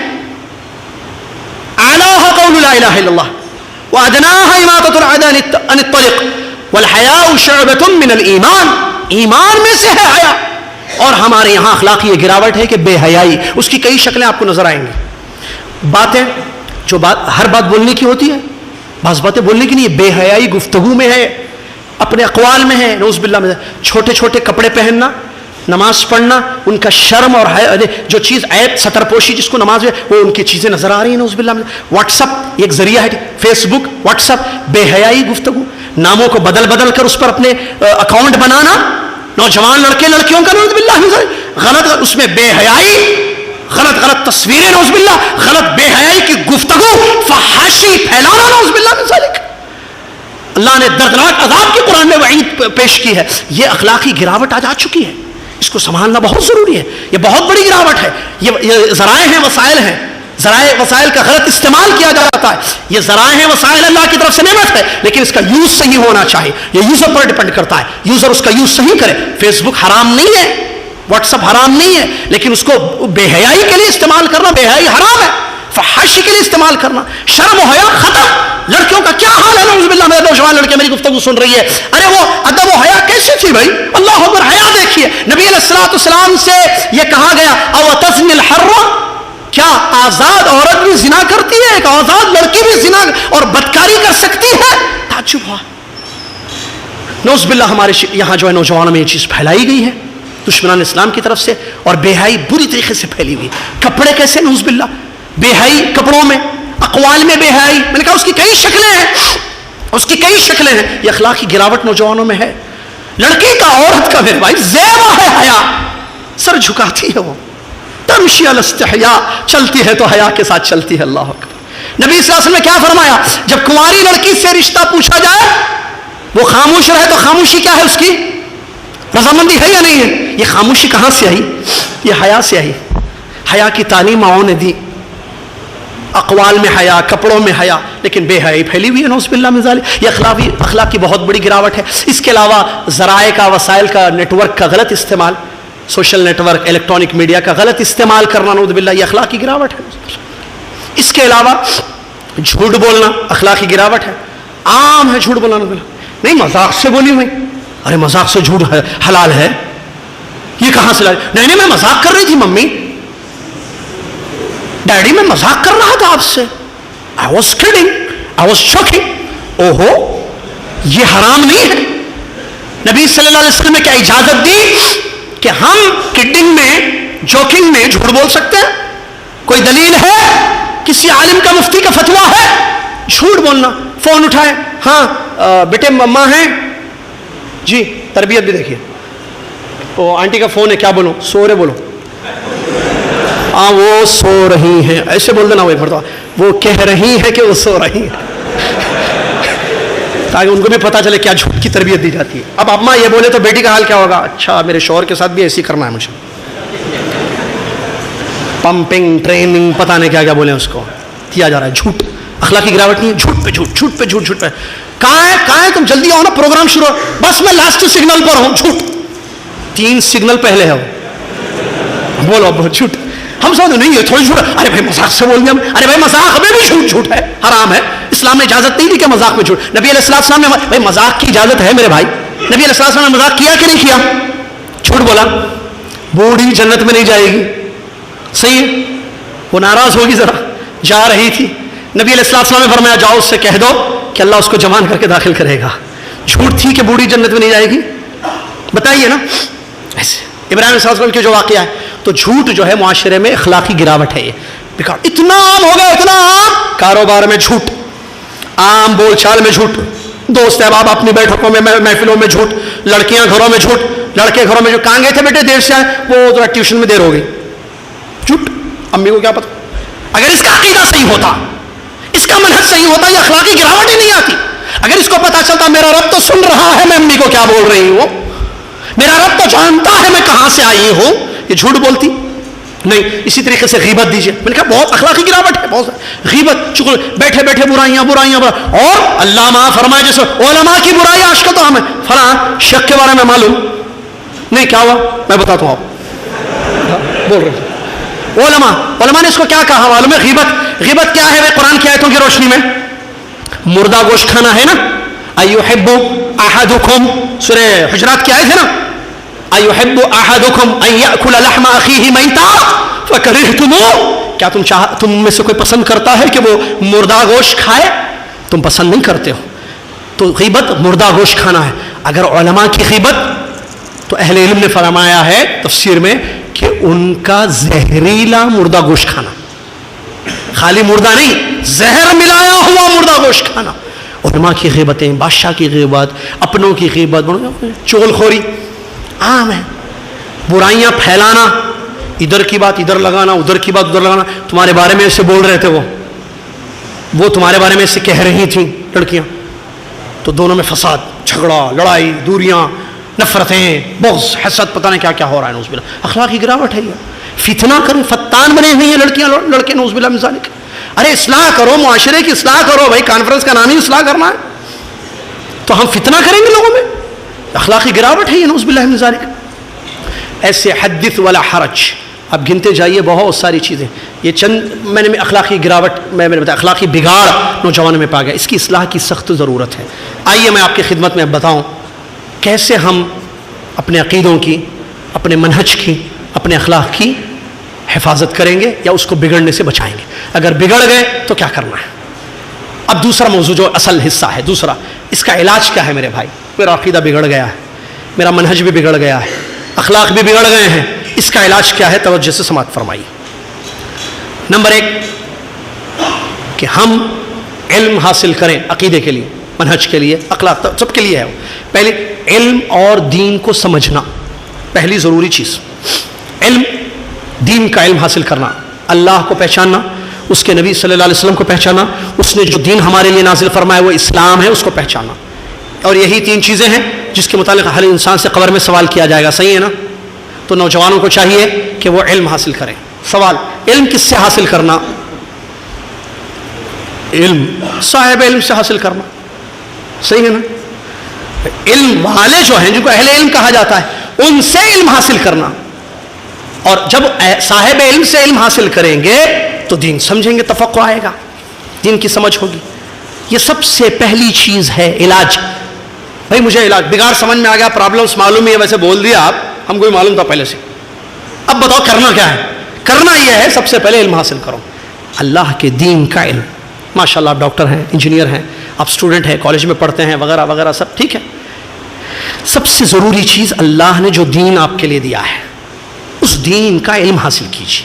فَاعْلَمْ أَنَّهُ لَا إِلَٰهَ إِلَّا اللَّهُ وَاسْتَغْفِرْ لِذَنبِكَ هَلْ يَسْتَوِي الَّذِينَ يَعْلَمُونَ وَالَّذِينَ لَا يَعْلَمُونَ. یہ ساری آیتیں دلیل ہیں. اور علی رضی اللہ عنہ فرماتے ہیں، یہ جو دنیا کی تعلیم ہے نا، علی رضی اللہ کے قول کو بیان کرنے سے پہلے دنیا کی تعلیم دنیا حاصل کرنے کے لیے کی جاتی ہے. صحیح ہے نا بھائی؟ میں ڈاکٹر بنوں گا تو نوٹ اچھے آئیں گے. انجینئر، آج جو ڈیمانڈ ہے جس سرٹیفکیٹ کا یا جس جگہ جاب کرنے سے زیادہ پیسہ آئے گا، انہیں مادیت جس کو بولتے ہیں، پیسوں کے غلام، عبد الدینار، عبد الدرہم، عبد الخمیسہ، عبد الخمیلہ، عبد الرحمن نہیں، امت اللہ، امت الرحمن نہیں، پیسوں نہیں، مال سے بہتر علم ہے. حضرت علی بن ابی طالب رضی اللہ عنہ فرماتے ہیں، العلم خیر من المال، مال سے علم بہتر ہے. سنیے سنیے، یہ کیا، کس کا بگاڑ ہے، کس کا علاج ہے؟ عقیدے کا علاج. عقیدے کو بگڑنے سے بچانا، منہج کو بگڑنے سے بچانا، اخلاق کو بگڑنے سے بچانا ہے. پہلا کام علم حاصل کرو، مال سے علم بہتر ہے. علی رضی اللہ تعالیٰ فرماتے ہیں اس لیے کہ مال ختم ہو جاتا ہے، علم ختم نہیں ہوتا ہے. اور ایک بڑی پیاری بات آگے انہوں نے، ان کا قول بڑا لمبا ہے، بڑا پیارا قول ہے. کہتے ہیں فَإِنَّ الْمَالَ تَحْرُسُهُ وَالْعِلْمُ يَحْرُسُكَ. مال کی تم کو حفاظت کرنی پڑے گی، علم تمہاری حفاظت کرے گا. ہے نا؟ مال، ارے پیسے کہاں ہیں، ویلٹ کہاں ہے میرا، جلدی دیکھا، ارے میرا کارڈ چلا گیا، فوراً بلاک کر دینا اس اکاؤنٹ کو. پریشانی، بچانا پڑتا ہے. ارے میں سوٹ کیس بھول گیا، اس میں 2000 روپے رکھے ہوئے تھے، اس میں 10,000 روپے رکھے ہوئے تھے. مال کی تم کو حفاظت کرنی پڑتی ہے. العلم یحرسک، علم تمہاری حفاظت کرے گا، کیونکہ علم روشنی ہے، نور من اللہ. وہ بتائے گا یہ عقیدہ، یہ بولنا نہیں، اللہ کے بارے میں نہیں بولنا، یہ غلط ہے. اچھا یہ غلط ہے، اس قول سے اپنے آپ کو بچا لیں گے آپ. یہ منہج غلط ہے، یہ خوارج کا منہج ہے. اچھا علم سے فائدہ ہو رہا ہے، نہیں ایسے ہمارا منہج نہیں اپناؤں گا، یہ میں نہیں بولوں گا، سوری چھوڑو، اس سے دور ہو جائے گا. یہ غلط اخلاق ہے، بد اخلاق، ایسے بات نہیں کرنا ہے ماں باپ سے، نہیں میں ایسی بات نہیں کروں گا، استغفر اللہ، معافی مانگ لے، ختم کر لے گا اپنے آپ. العلم یحرسک، علم تمہاری حفاظت کرے گا. آگے فرماتے ہیں علی رضی اللہ عنہ، مال بٹورنے والے چلے گئے، ان کا نام و نشان بھی مٹ چکا، اور علم پھیلانے والے شخصیتیں ان کی چلی گئی ہیں، لیکن نام ان کا آج بھی ہے لوگوں میں. آج ہم جتنے ابن تیمیہ رحمۃ اللہ علیہ، امام بخاری رحمۃ اللہ علیہ ہیں، زندہ ہیں لوگ سب، محدثین، فقہا، صحابہ، تابعین، تبع تابعین، محدثین، فقہا، بزرگان دین، اولیاء ہیں آج دنیا میں؟ نہیں ہے، لیکن ان کا علم دنیا میں ہے، آج بھی ان کی یاد دلوں میں زندہ ہے. اللہ اکبر، یہ ہے علم کا فائدہ. اور ایک اچھا قول بتاتے ہوئے میں آگے بڑھوں، علم کی اہمیت اور فضیلت کے لیے اتنا کافی ہے. سلف کا بڑا پیارا قول ہے, کہتے ہیں علم کی فضیلت اور اس کی اہمیت کے لیے اتنا کافی ہے, علم, ذرا غور سے سننا, علم کی نسبت جس کی طرف کی جا رہی ہے اور وہ اس کا اہل نہیں ہے, خوش ہو جاتا ہے. اور جہالت کی مذمت کے لیے اتنا سمجھنا کافی ہے کہ جس کی طرف جہالت کی نسبت کی جا رہی ہے حالانکہ وہ اس کا اہل ہے, وہ اس سے ناراض ہو جاتا ہے, اس کا منہ بگڑ جاتا ہے. سمجھ میں آیا؟ نہیں, یہ ذرا فصیح اردو تھی, عام اردو بولو نا ذرا. چلو بھائی عام اردو میں. عالم نہیں ہے ایک آدمی, جاہل ہے, اس کو بولنا یہ بہت بڑے عالم ہے, خوش ہو جاتا. ارے یار تم نے بڑا سخت خیال رکھا میرا, بڑا ہے نہیں عالم, تم یہ بہت بڑے عالم دین ہے یہ, اور نہیں ہے عالم, زیرو ہے, صفر. وہ خوش ہو جاتا ہے علم کی اہمیت. جاہل کو بولو بھائی صاحب یہ بہت بڑے جاہل آدمی ہے, حالانکہ جاہل ہے, ناراض ہوگا کہ نہیں ہوگا؟ یہ ہے علم کی اہمیت, علم کا مقام, علم کی فضیلت. لہٰذا عقیدوں کو بگڑنے سے, منہج کو بگڑنے سے, اخلاق کو بگاڑنے سے بچانے والی چیز کیا ہے؟ علم. اور علم کتاب سے نہیں لینا, انٹرنیٹ سے نہیں, کتاب کو سمجھنا علماء سے. خالی کتابوں سے علم آ جائے تو کالج کیوں بنائے؟ جب سائنس نہیں سمجھ سکتے بغیر پڑھانے والے کے, سمجھنے والے کے, قرآن سمجھیں گے آپ, حدیث سمجھیں گے, اصول حدیث سمجھیں گے, تفسیر سمجھیں گے. ضروری ہے نا بھائی پڑھانے والا. ارے بھائی یہ علماء چھوڑو بھائی, خود پڑھو نا, انگلش میں سارے ٹرانسلیشن موجود ہے, کلک کرو سامنے آئے گی, کرو کلک, کون کون کیا کیا دیتا ہے دیکھو. کہاں سے لے رہے ہیں؟ بعض عورتیں جو ہے چینلوں سے 3 لے رہی ہیں علم. چل میں بڑے استخارہ کا پروگرام کتنا اچھا, بھی مجھے پچھلے مہینے جدہ میں بول کے آیا استخارہ کا, وہ میرے لیے آپ ذرا استخارہ دیکھ لیں پلیز. استخارہ دیکھنے کی چیز ہے بہن جی, استخارہ دیکھتے کیسے ہیں بھائی؟ نظر آتی ہے کہ پنگا انگا تو نظر آتا, استخارہ کیسے نظر آتا ہے؟ کیا حال ہے دیکھیے. وہ سمجھ اب بیٹھے ہیں, ہاں جی کیا مسئلہ ہے آپ کا؟ جی ابھی 1 منٹ, وہ استخارہ تھا. یہ حال ہے. ہم علم کہاں سے لے رہی ہیں؟ ہماری مور بہنیں چینل, میڈیا جو دے رہا ہے, دیکھو یہ نئی چیز واٹس ایپ پہ, اچھا فارورڈ کرو جلدی, ایسے ایسے ہوگا, ٹھیک ہے کلک فارورڈ. جہالت کی حد ہے. پھر سو کالڈ ایجوکیٹڈ نہیں ہیں لوگ, ایسے نہیں بھائی, علم اہل علم سے لو. اللہ جزائے خیر دے. آپ پونا میں ہیں, شیخ ابو زید ضمیر سے علم حاصل کیجئے انشاءاللہ. اب بمبئی میں یہاں جو بیٹھے ہیں شیخ عبدالسلام صاحب ہیں, اللہ میرے شیخ عنایت اللہ صاحب تشریف فرمائے, علم لیجئے, اہل علم ہے یہ لوگ. آپ کہاں سے؟ آپ حیدرآباد سے. شیخ صفی احمد مدنی سے علم حاصل کیجیے. اس کا مطلب ان کے علاوہ نہیں, وہ ایک نام مثال. ارے آپ اس دن تقریر میں ایک نام بولے, ان سے لینا کیا نہیں. علماء بہت ہیں بھائی, مثال میں ایک پیش. آپ دلی کے ہیں فلاں سے لیجیے, آپ یو پی کے ہیں فلاں سے, علماء موجود ہیں, علماء موجود ہیں, نعمت اللہ کی طرف سے. علم علماء سے لیجیے, سیکھیے.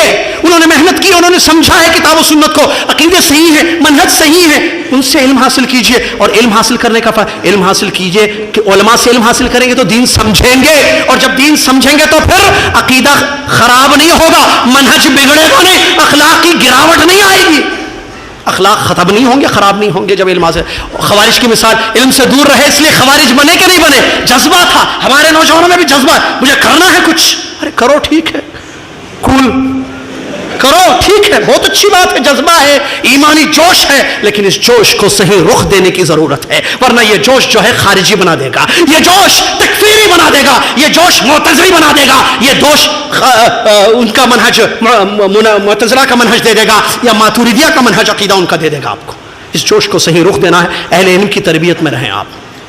وَإِذَا جَاءَهُمْ أَمْرٌ مِّنَ الْأَمْنِ أَوِ الْخَوْفِ أَذَاعُوا بِهِ وَلَوْ رَدُّوهُ إِلَى الرَّسُولِ وَإِلَى أُولِي الْأَمْرِ مِنْهُمْ. یہ آیت ہے, علماء کا یہ مقام ہے. نبی اللہ تعالیٰ فرماتا ہے لوگوں کے پاس جب امن کی یا خوف کی کوئی بات آتی ہے تو فوراً اس کو پھیلا دیتے ہیں. یہ غلط ہے, مذمت ہے, ایسے نہ کرو, بلکہ رسول اللہ صلی اللہ علیہ وسلم کی طرف, اہل علم کی طرف اس کو لوٹاؤ. اس خبر کو جو امن یا خوف سے تعلق رکھتی ہے اس کو اہل علم کی طرف لوٹاؤ, اور اس سے پہلے رسول اللہ صلی اللہ علیہ وسلم کی طرف لوٹاؤ تاکہ وہ اس کا صحیح مطلب بتائیں گے. آگے فرمایا تم شیطان کی بہت کم اتباع کرتے ہو, بہت کم, تم شیطان کی اتباع میں لگے ہوئے ہو. اس آیت پر غور کریں تو نبی اللہ تبارک و تعالیٰ نے مذمت کی ہے ان لوگوں کی جن کے پاس کوئی بھی انفارمیشن, کوئی بھی نیوز آتی ہے, اذاعوا بھی, اس کو پھیلا دیتے ہیں فوراً, جو آج کل ہو رہا ہے فتنہ. لیکن اس پھیلانے سے کیا ہوگا, لیکن چھوڑ دیں, اس پھیلانے سے کیا ہوگا, نقصان ہوگا. آپ کے اس فارورڈ کرنے کی وجہ سے, آپ کے اس آگے بھیجنے کی وجہ سے لوگوں کے عقیدے بھی بگڑ سکتے ہیں, لوگوں کے منہج بھی بگڑ سکتے ہیں, لوگوں کے اخلاق بھی خراب ہو سکتے ہیں. آپ ذمہ دار ہوں گے کل قیامت کے دن, اللہ بچا کے رکھے, کہیں اس حدیث میں نہ آ جائیں من دعا الی ضلالہ, جو ضلالت اور گمراہی کی طرف کسی کو دعوت دے، اس کا وزر، وہ جو اس راستے پر چلے گا آپ کے فارورڈ کرنے کی وجہ سے، آپ کے بھیجنے کی وجہ سے، وہ اپنے عقیدے بگاڑے گا، وہ اپنا منہج بگاڑے گا، وہ اپنے اخلاق بگاڑے گا، اس کا وبال کل قیامت کے دن آپ کی گردن پر آئے گا۔ اور جیسا کہ نبی علیہ الصلوۃ والسلام نے بیان فرمایا، دعاۃ علی ابواب جہنم من اتاہم قذفوہم فیہا، جہنم کے دروازوں پر بیٹھے ہوئے ہیں بلانے والے، کم جوائن می، جوائن اس، آؤ ہم سے مل جاؤ، ہم سے مل جاؤ۔ جو لبیک کہیں گے جہنم کی آگ میں ان کو پھینک دیں گے وہ لوگ۔ تو ایسا نہ ہو میرے بھائی، اہل علم آپ کی حفاظت کریں گے اللہ کے فضل کے بعد۔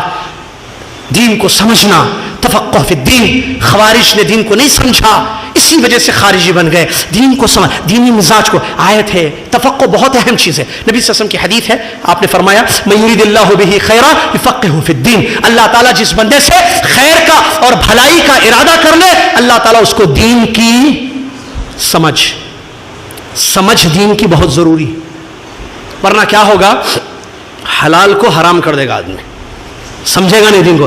نالج الگ چیز ہے، ایک ہوتا ہے مجھے دین کی معلومات ہیں، ٹھیک ہے بھئی، آپ کو دین کی معلومات ہے، کیا معلومات ہیں بھئی؟ اللہ ایک ہے، رسول ایک ہے، قرآن اللہ کا کلام ہے، اسلام کے 5 ارکان ہیں، ایمان کے 6 ارکان ہیں، وضو کے بغیر نماز قبول نہیں ہوتی ہے، نماز صحیح نہیں ہوتی ہے، ٹھیک ہے، اور احرام میں یہ پابندیاں ہیں، مرد کے لیے یہ ہے، عورت جو ہے بغیر نقاب کے احرام باندھے گی، ٹھیک ہے، معلومات ہیں بھائی، ماشاءاللہ نالج ہے، سمجھے دین کو آپ، ڈفرینٹ ہے نا دونوں، ایک ہوتا نالج، ایک ہوتا سمجھنا، انڈرسٹینڈنگ کیا بولتے ہیں انگلش میں نہیں معلوم اس کو۔ بہرحال تفقہ ضروری ہے، تفقہ کا کمی ارشاد کو جو ہے برباد کر دے گی۔ اس کی ایک مثال سمجھنے کے لیے، بعض لوگ کہتے ہیں تفقہ کی کمی کی وجہ سے، خوارج کی مثال تو میں نے دے دی، کافی سمجھ میں آ گیا، وہ ان کے پاس تفقہ نہیں تھا، آیت پڑھتے تھے بتاتے تھے لیکن آیت کا مطلب ہی نہیں لیتے تھے، الٹا تفقہ نہیں تھا، دین کو سمجھے نہیں مزاج، دین کیا چیز اس کو سمجھنا، دین کو سمجھنا، جو سلف کے منہج پر سمجھنا ہے، یہ نہیں سمجھے ہو، اسی وجہ سے خارجی ہو گئے۔ بعض لوگوں نے اعمال کو ایمان سے نکال کے پھینک دیا، بعض لوگوں نے کہا کہ ایمان بڑھتا گھٹتا نہیں ہے، سب نہیں سمجھنے کی وجہ سے، تفقہ کی کمی کی وجہ سے۔ اور ایک مثال دوں میں آپ کو، بعض لوگوں نے کہا کہ بھائی عدل ہے نا قرآن میں، عدل یعنی انصاف، عدل کا مطلب کیا ہے؟ مساوات، برابری، سب برابر، مرد عورت، میاں بیوی، فلاں فلاں، سب ایک لائن میں۔ قرآن میں عدل کا لفظ ہے یا نہیں ہے؟ خطبے میں سنتے ہیں نا جمعہ میں، ان اللہ یامرکم بالعدل، قرآن میں عدل ہے، قسط ہے، قسط بھی عدل کے معنی میں۔ اللہ نے جو ہے پیغمبروں کو بھیجا ہے واضح نشانیاں دے کر، لیقوم الناس بالقسط، تاکہ لوگ انصاف پر قائم رہیں۔ عدل عربی کا لفظ ہے جو اردو میں عدل بولتے ہیں، اس کی جگہ ایک اور ایک لفظ استعمال کیا جاتا ہے، انصاف۔ تو عدل و انصاف کیا مطلب اس کا؟ لوگ سمجھتے ہیں عدل و انصاف جو کتاب و سنت سے ثابت ہے، اس کا مطلب مساوات ہے، مساوات مطلب برابری۔ مساوات لفظ عربی کا ہے، نہ قرآن میں ہے نہ حدیث میں ہے، اور مساوات ظلم ہے۔ اسلام نے عدل کا حکم دیا، ظلم کا نہیں۔ یہ کیسے؟ عدل کہتے ہیں، یہ تفقہ ہے، انسان دین کو نہیں سمجھے گا تو عدل کو مساوات کا نام دے دے گا اور برابری لوگوں میں بتا دے گا۔ عدل کیا ہے جس کا حکم شریعت نے دیا؟ مساوات کہیں نہیں ہے قرآن کی آیت میں لفظ، حدیث میں بھی کہیں آپ کو مساوات کا لفظ نہیں ملے گا کہ اسلام نے مساوات کا حکم دیا ہے۔ عدل کا حکم ہے اسلام میں، اور عدل یہ ہے اعطاء کل ذی حق حقہ، ہر صاحب حق کو اس کا حق دیجیے آپ، ہر صاحب حق کو اس کا حق، بادشاہ کا حق بادشاہ کو دیجیے، عدل ہے یہ۔ علماء کا حق علماء کو دیجیے، ذمہ داروں کا حق ذمہ داروں کو دیجیے، ابا کا حق ابا کو دیجیے، بیوی کا حق بیوی کو دیجیے، بیٹے کا حق بیٹے کو دیجیے، بیٹی کا حق بیٹی کو دیجیے، چاچا کا حق چاچا کو دیجیے، ماموں کا حق ماموں کو دیجیے۔ عدل، مساوات میں سب ایک لفظ، میں سب کو، آپ کے گھر مہمان آئے، اسلام نے کیا کہا؟ یکرم کہا، اکرام کرو۔ جس کا اللہ پر اور آخرت پر ایمان ہوگا وہ مہمان کی عزت کرے گا۔ مہمان آنے والے آپ کے چاچا بھی ہو سکتے ہیں، سسر صاحب بھی ہو سکتے ہیں، علماء بھی ہو سکتے ہیں، ہو سکتا ہے بادشاہ بھی آئے آپ کے پاس، سب الگ الگ ہے۔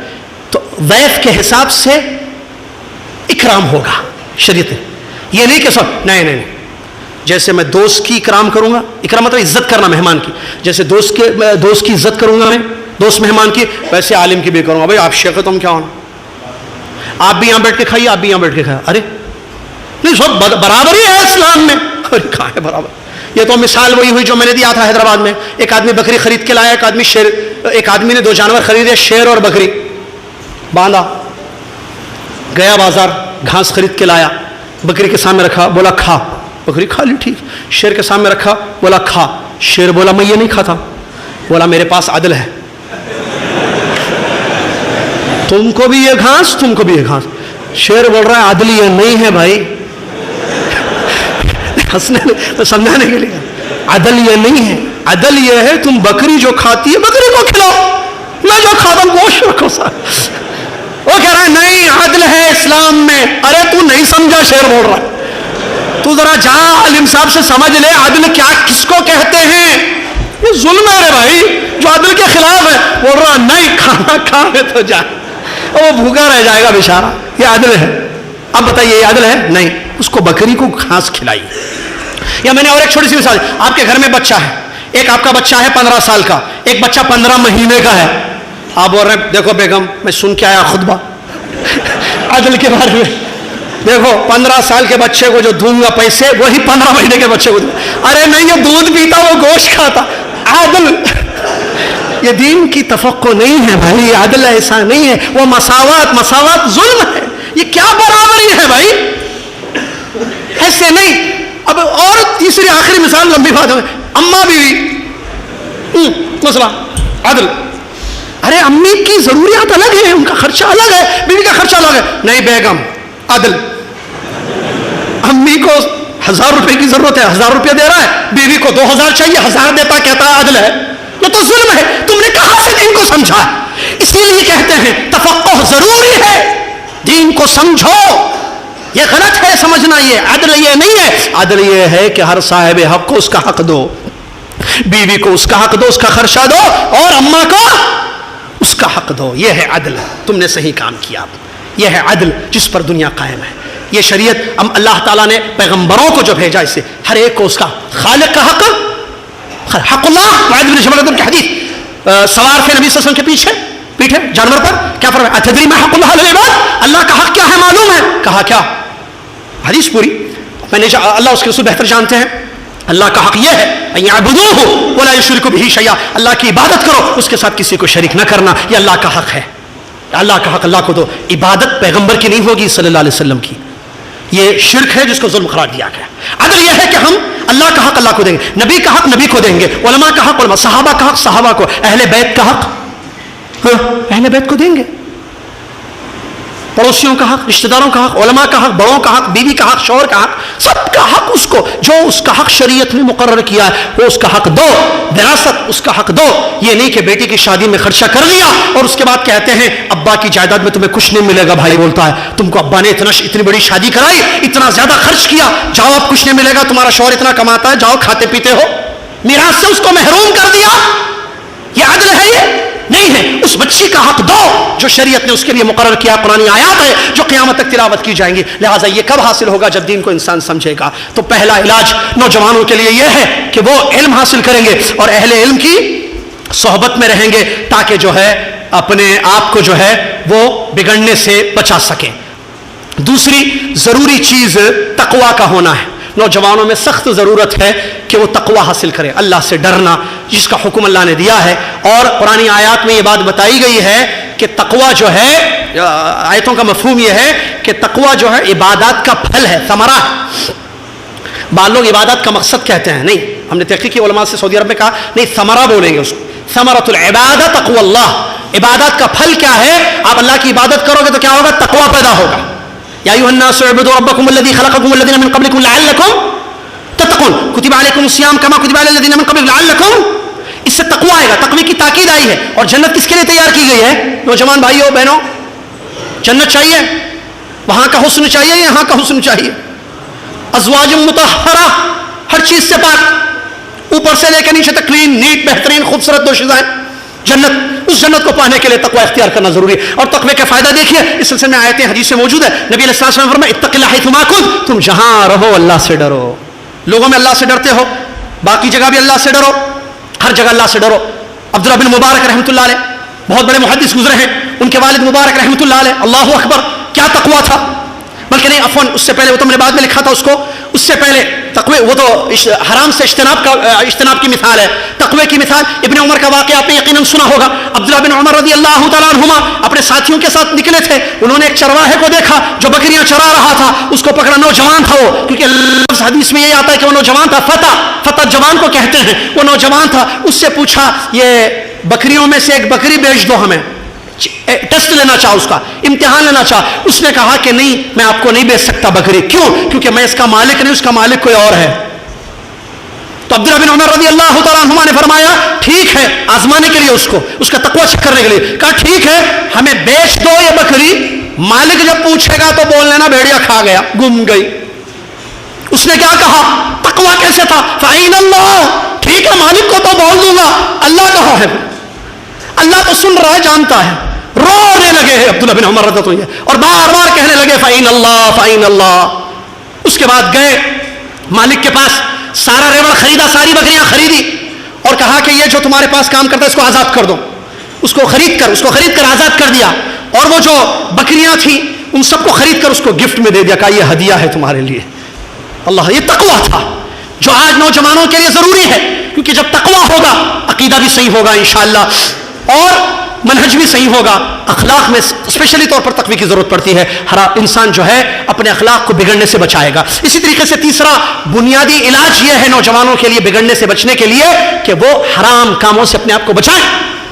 حرام چیزیں معلوم ہیں. نبی صلی اللہ علیہ وسلم نے حدیث میں فرمایا الحرام بین الحلال بین والحرام بین.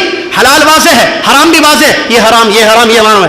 اکیلے لڑکی سے بات کرنا، چیٹنگ کرنا، ہاں معلوم نا. فیس بک پر حرام سب معلوم ہے. اختلاط حرام ہے، مرد و زن کا ایک ساتھ رہنا.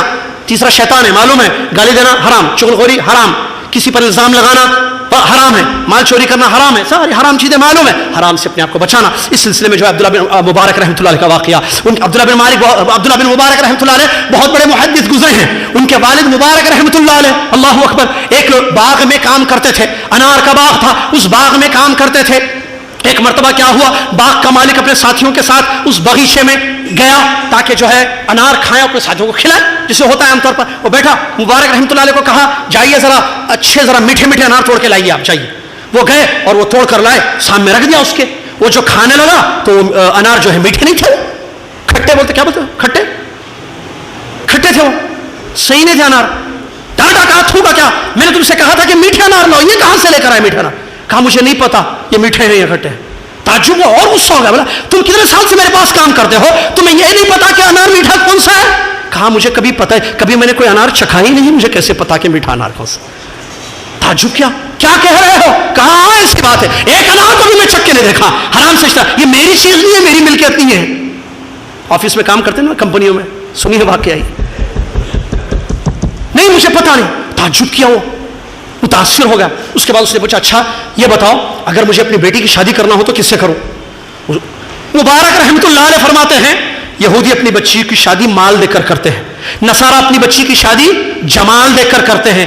ایمان والے اپنی بچی، سنو رشتے ڈھونڈنے والوں، اپنی بچیوں کے لیے مبارک رحمۃ اللہ علیہ سلف ہیں ہمارے، کہتے ہیں ایمان والا اپنی بچی کے لیے دیندار، صحیح عقیدے والا، اچھے اخلاق والا ڈھونڈتا ہے. تم دیکھو ان تینوں میں سے کس کیٹیگری میں ہو وہ چیز تلاش کرو.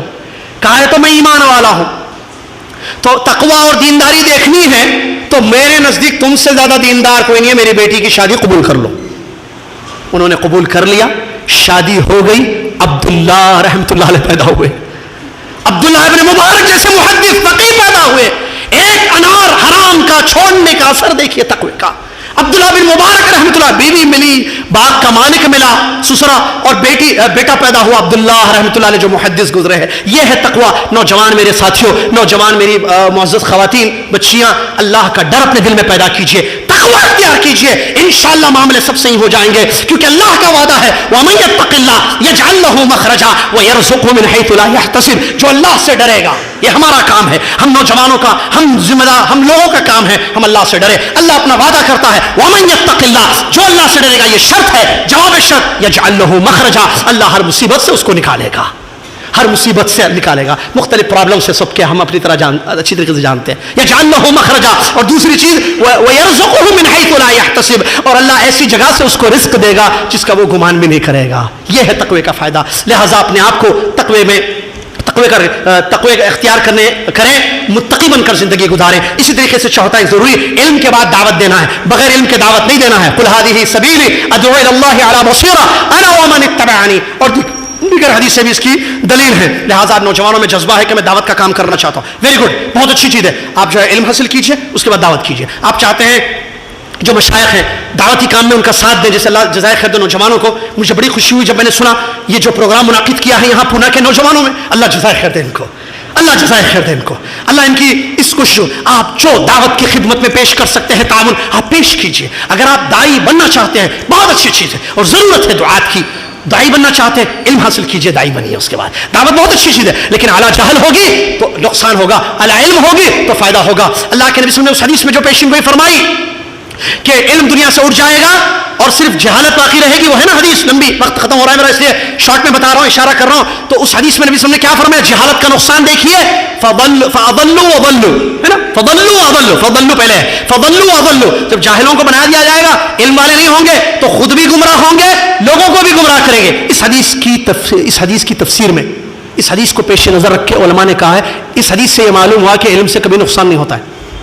جتنا خسارہ ماضی میں ہوا یا حال میں ہو رہا ہے یا مستقبل میں اللہ بچا کے رکھے ہوگا، جہالت سے ہوگا.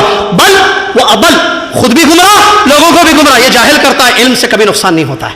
لہٰذا علم کے بعد دعوت کریں، دعوت پیش کریں تو اس دعوت سے کبھی انشاءاللہ نقصان نہیں ہوگا. اور اہل علم کی صحبت جو میں نے بتا دیا اس سے پہلے، اور اسی طریقے سے قول و عمل میں مطابقت، یہ بھی بہت ضروری ہے. ہم جو بولیں اس پر عمل کریں.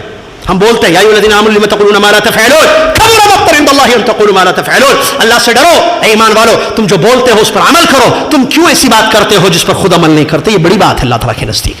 لہٰذا ہم جو بولیں اس پر عمل کریں، قول و عمل میں مطابقت ہونا چاہیے. آخری چیز جو ہے محاسبۃ النفس، اپنے نفس کا محاسبہ کرنا ہے. اپنے نفس کا محاسبہ کرنا ہے کہ نوجوانوں کو کہ ہم کیا، ہماری جوانی کہاں صرف ہو رہی ہے، کہاں گزر رہی ہے. نبی علیہ الصلوۃ والسلام نے فرمایا 7 لوگوں کو اللہ تعالیٰ اپنے عرش کے تلے سایہ دے گا جس دن کوئی اور سایہ نہیں ہوگا. کیا ہم نہیں چاہتے اس دن ہمارا شمار ان 7 میں سے ہو جائے؟ ان میں سے ایک شاب نشأ فی عبادت اللہ، وہ جوان ہوگا جس کی جوانی عبادت میں گزری. آپ اور میں اپنی زندگیوں کو اٹھا کے محاسبہ کریں، میری اور آپ کی جوانی عبادت میں گزر رہی ہے یا دنیا میں پڑھ کر گزر رہی ہے؟ اللہ کی اطاعت میں میرے اور آپ کے وقت صرف ہو رہے ہیں یا اللہ کی نافرمانی میں؟ یہ چیٹنگ ہو رہی ہے اس میں اطاعت ہے یا نافرمانی ہے؟ یہ فیس بک اس میں اطاعت ہے؟ ٹائم ہمارا جو پاس ہو رہا ہے، پاسنگ دا ٹائم، کس میں، اطاعت میں یا نافرمانی میں؟ یہ چیک کرنا ضروری ہے. اپنے نفس کا محاسبہ کرنا. اور سب سے اچھا وقت محاسبہ کے لیے علامہ ابن قیم رحمۃ اللہ علیہ ورتے ہیں جب آپ اپنے بستر کی طرف جائیں، سونے کے لیے جائیں، فارغ البال ہوتے ہیں، آپ اس وقت اچھا محاسبہ کر سکتے ہیں. دیکھو آپ نے نیک کام کیے ہیں تو اللہ کا شکر ادا کرو، سو جاؤ. اللہ کا شکر ادا کرو، سو جاؤ، اور نیک کام کرنے کی نیت کرو. کل آج دعوت کے میدان میں ہم نے مدد تعاون کیا، کل بھی کریں گے انشاءاللہ. ایسے سو جاؤ. مر جاؤ گے تو اللہ کی نعمت پر شکر کرتے ہوئے تمہاری موت آ گئی، اچھی موت. اگر اٹھ جاؤ گے تو اللہ تعالیٰ تمہیں دوبارہ موقع دے رہا ہے کہ تم اور اللہ تبارک و تعالیٰ کے دین کے لیے کام کر سکو یا نیکی کر سکو. اور اگر تم نے صبح سے شام تک گناہ کیے ہیں، اپنے نفس کا سوتے وقت محاسبہ کر لو اور دیکھو اگر تم نے گناہ کیے ہیں اس دن اللہ سے معافی مانگ لو. اللہ سے معافی مانگ لو گے توبہ ہو جائے گی، توبہ انشاءاللہ اللہ قبول کرے گا. مر جاؤ گے توبہ پر تمہاری موت ہوگی، اچھی موت ہوگی. اٹھ جاؤ گے اللہ نے ایک نیا صفحہ زندگی کا تمہارے لیے کھول کے رکھا ہے. اب اس کو اپنے گناہوں سے خراب نہ کرنا یا اس کو پلید ناپاک نہ کرنا. تو اس طریقے سے یہ علاج ہے میرے بھائی. ضرورت اسی بات کی ہے، بگاڑ ہے معاشرے میں. نوجوانوں سے گزارش ہے اپنے آپ کو بچانے کی کوشش کیجیے، جذبے کو صحیح رخ دیجیے، علم حاصل کیجیے اور دین کو سمجھیے، اہل علم کی صحبت میں رہیے، تقوی اختیار کیجیے، علماء سے دور مت جائیے، میڈیا کا شکار مت ہوئیے. دشمنان اسلام دعاۃ علی ابواب جہنم بیٹھے ہوئے ہیں، ان کے شکار مت ہوئیے. ہر چیز جو آپ کے سامنے آئے فوراً مت پھیلائیے. اہل علم سے رجوع ہوجیے، علماء سے، جماعت سے، ذمہ داروں سے مل کے رہیے. ٹھیک ہے خرابیاں سب میں ہیں اور نقصان سب میں، خامیاں سب میں پائی جاتی ہیں، لیکن اصلاح ہونی چاہیے. اس کا ایک طریقہ کار ہے جو اسلام نے مرتب کیا یا بیان کیا ہے. انہی چند باتوں پر میں اللہ سے دعا کرتا ہوں کہ اللہ تعالیٰ مجھے آپ کو ان کہی ہوئی باتوں پر اپنے اصلاح کرنے کی توفیق عطا فرمائے. اللہ ہمارے نوجوانوں کو بگڑنے سے بچا لے. اور انشاءاللہ میں نے کہا اور کہوں گا انشاءاللہ ہمارے علماء ہیں، انشاءاللہ ذمہ داران ہیں. ہم دشمنوں کو اجازت نہیں دیں گے کہ تم ہمارے نوجوانوں کو بگاڑو. نہیں، ہم برداشت نہیں کریں گے کہ ہمارے نوجوانوں کے عقیدے بگاڑے جائیں، ہمارے نوجوانوں کے منہج بگاڑے جائیں، ان کے اخلاق بگاڑے جائیں، ہم اصلاح کریں گے اپنی اور ان کی، ہم دعوت دیں گے خود کو اور ان کو، ہم اخلاص اپنے اندر ان کے اندر پیدا کرنے کی کوشش کریں گے۔ ہم برداشت نہیں کر سکتے کہ ہمارے نوجوانوں کو ٹارگٹ بنا کر ان کے عقیدے بگاڑ دیے جائیں، ان کے منہج بگاڑ دیے جائیں، ان کے اخلاق بگاڑ دیے جائیں۔ نہیں، یہ دشمن کام کر رہا ہے اور حق و باطل کی جنگ قیامت تک چلنے والی ہے۔ ہم اپنے نوجوانوں کو بچائیں گے انشاءاللہ، اور ہمارے اپنے نوجوانوں سے، لڑکوں سے، لڑکیوں سے ہمیں امید ہے کہ وہ تعاون کریں گے، تعاون علی البر والتقوی کی طور پر انشاءاللہ، تاکہ اپنے آپ کو بگڑنے سے بچائے۔ اللہ تعالیٰ مجھے اور آپ کو سمجھنے کی توفیق عطا فرمائے، اللہ تعالیٰ مجھے اور آپ کو عمل کرنے والا مسلمان بنائے، آمین۔ وآخر دعوانا الحمد للہ رب العالمین، والسلام علیکم ورحمۃ اللہ وبرکاتہ۔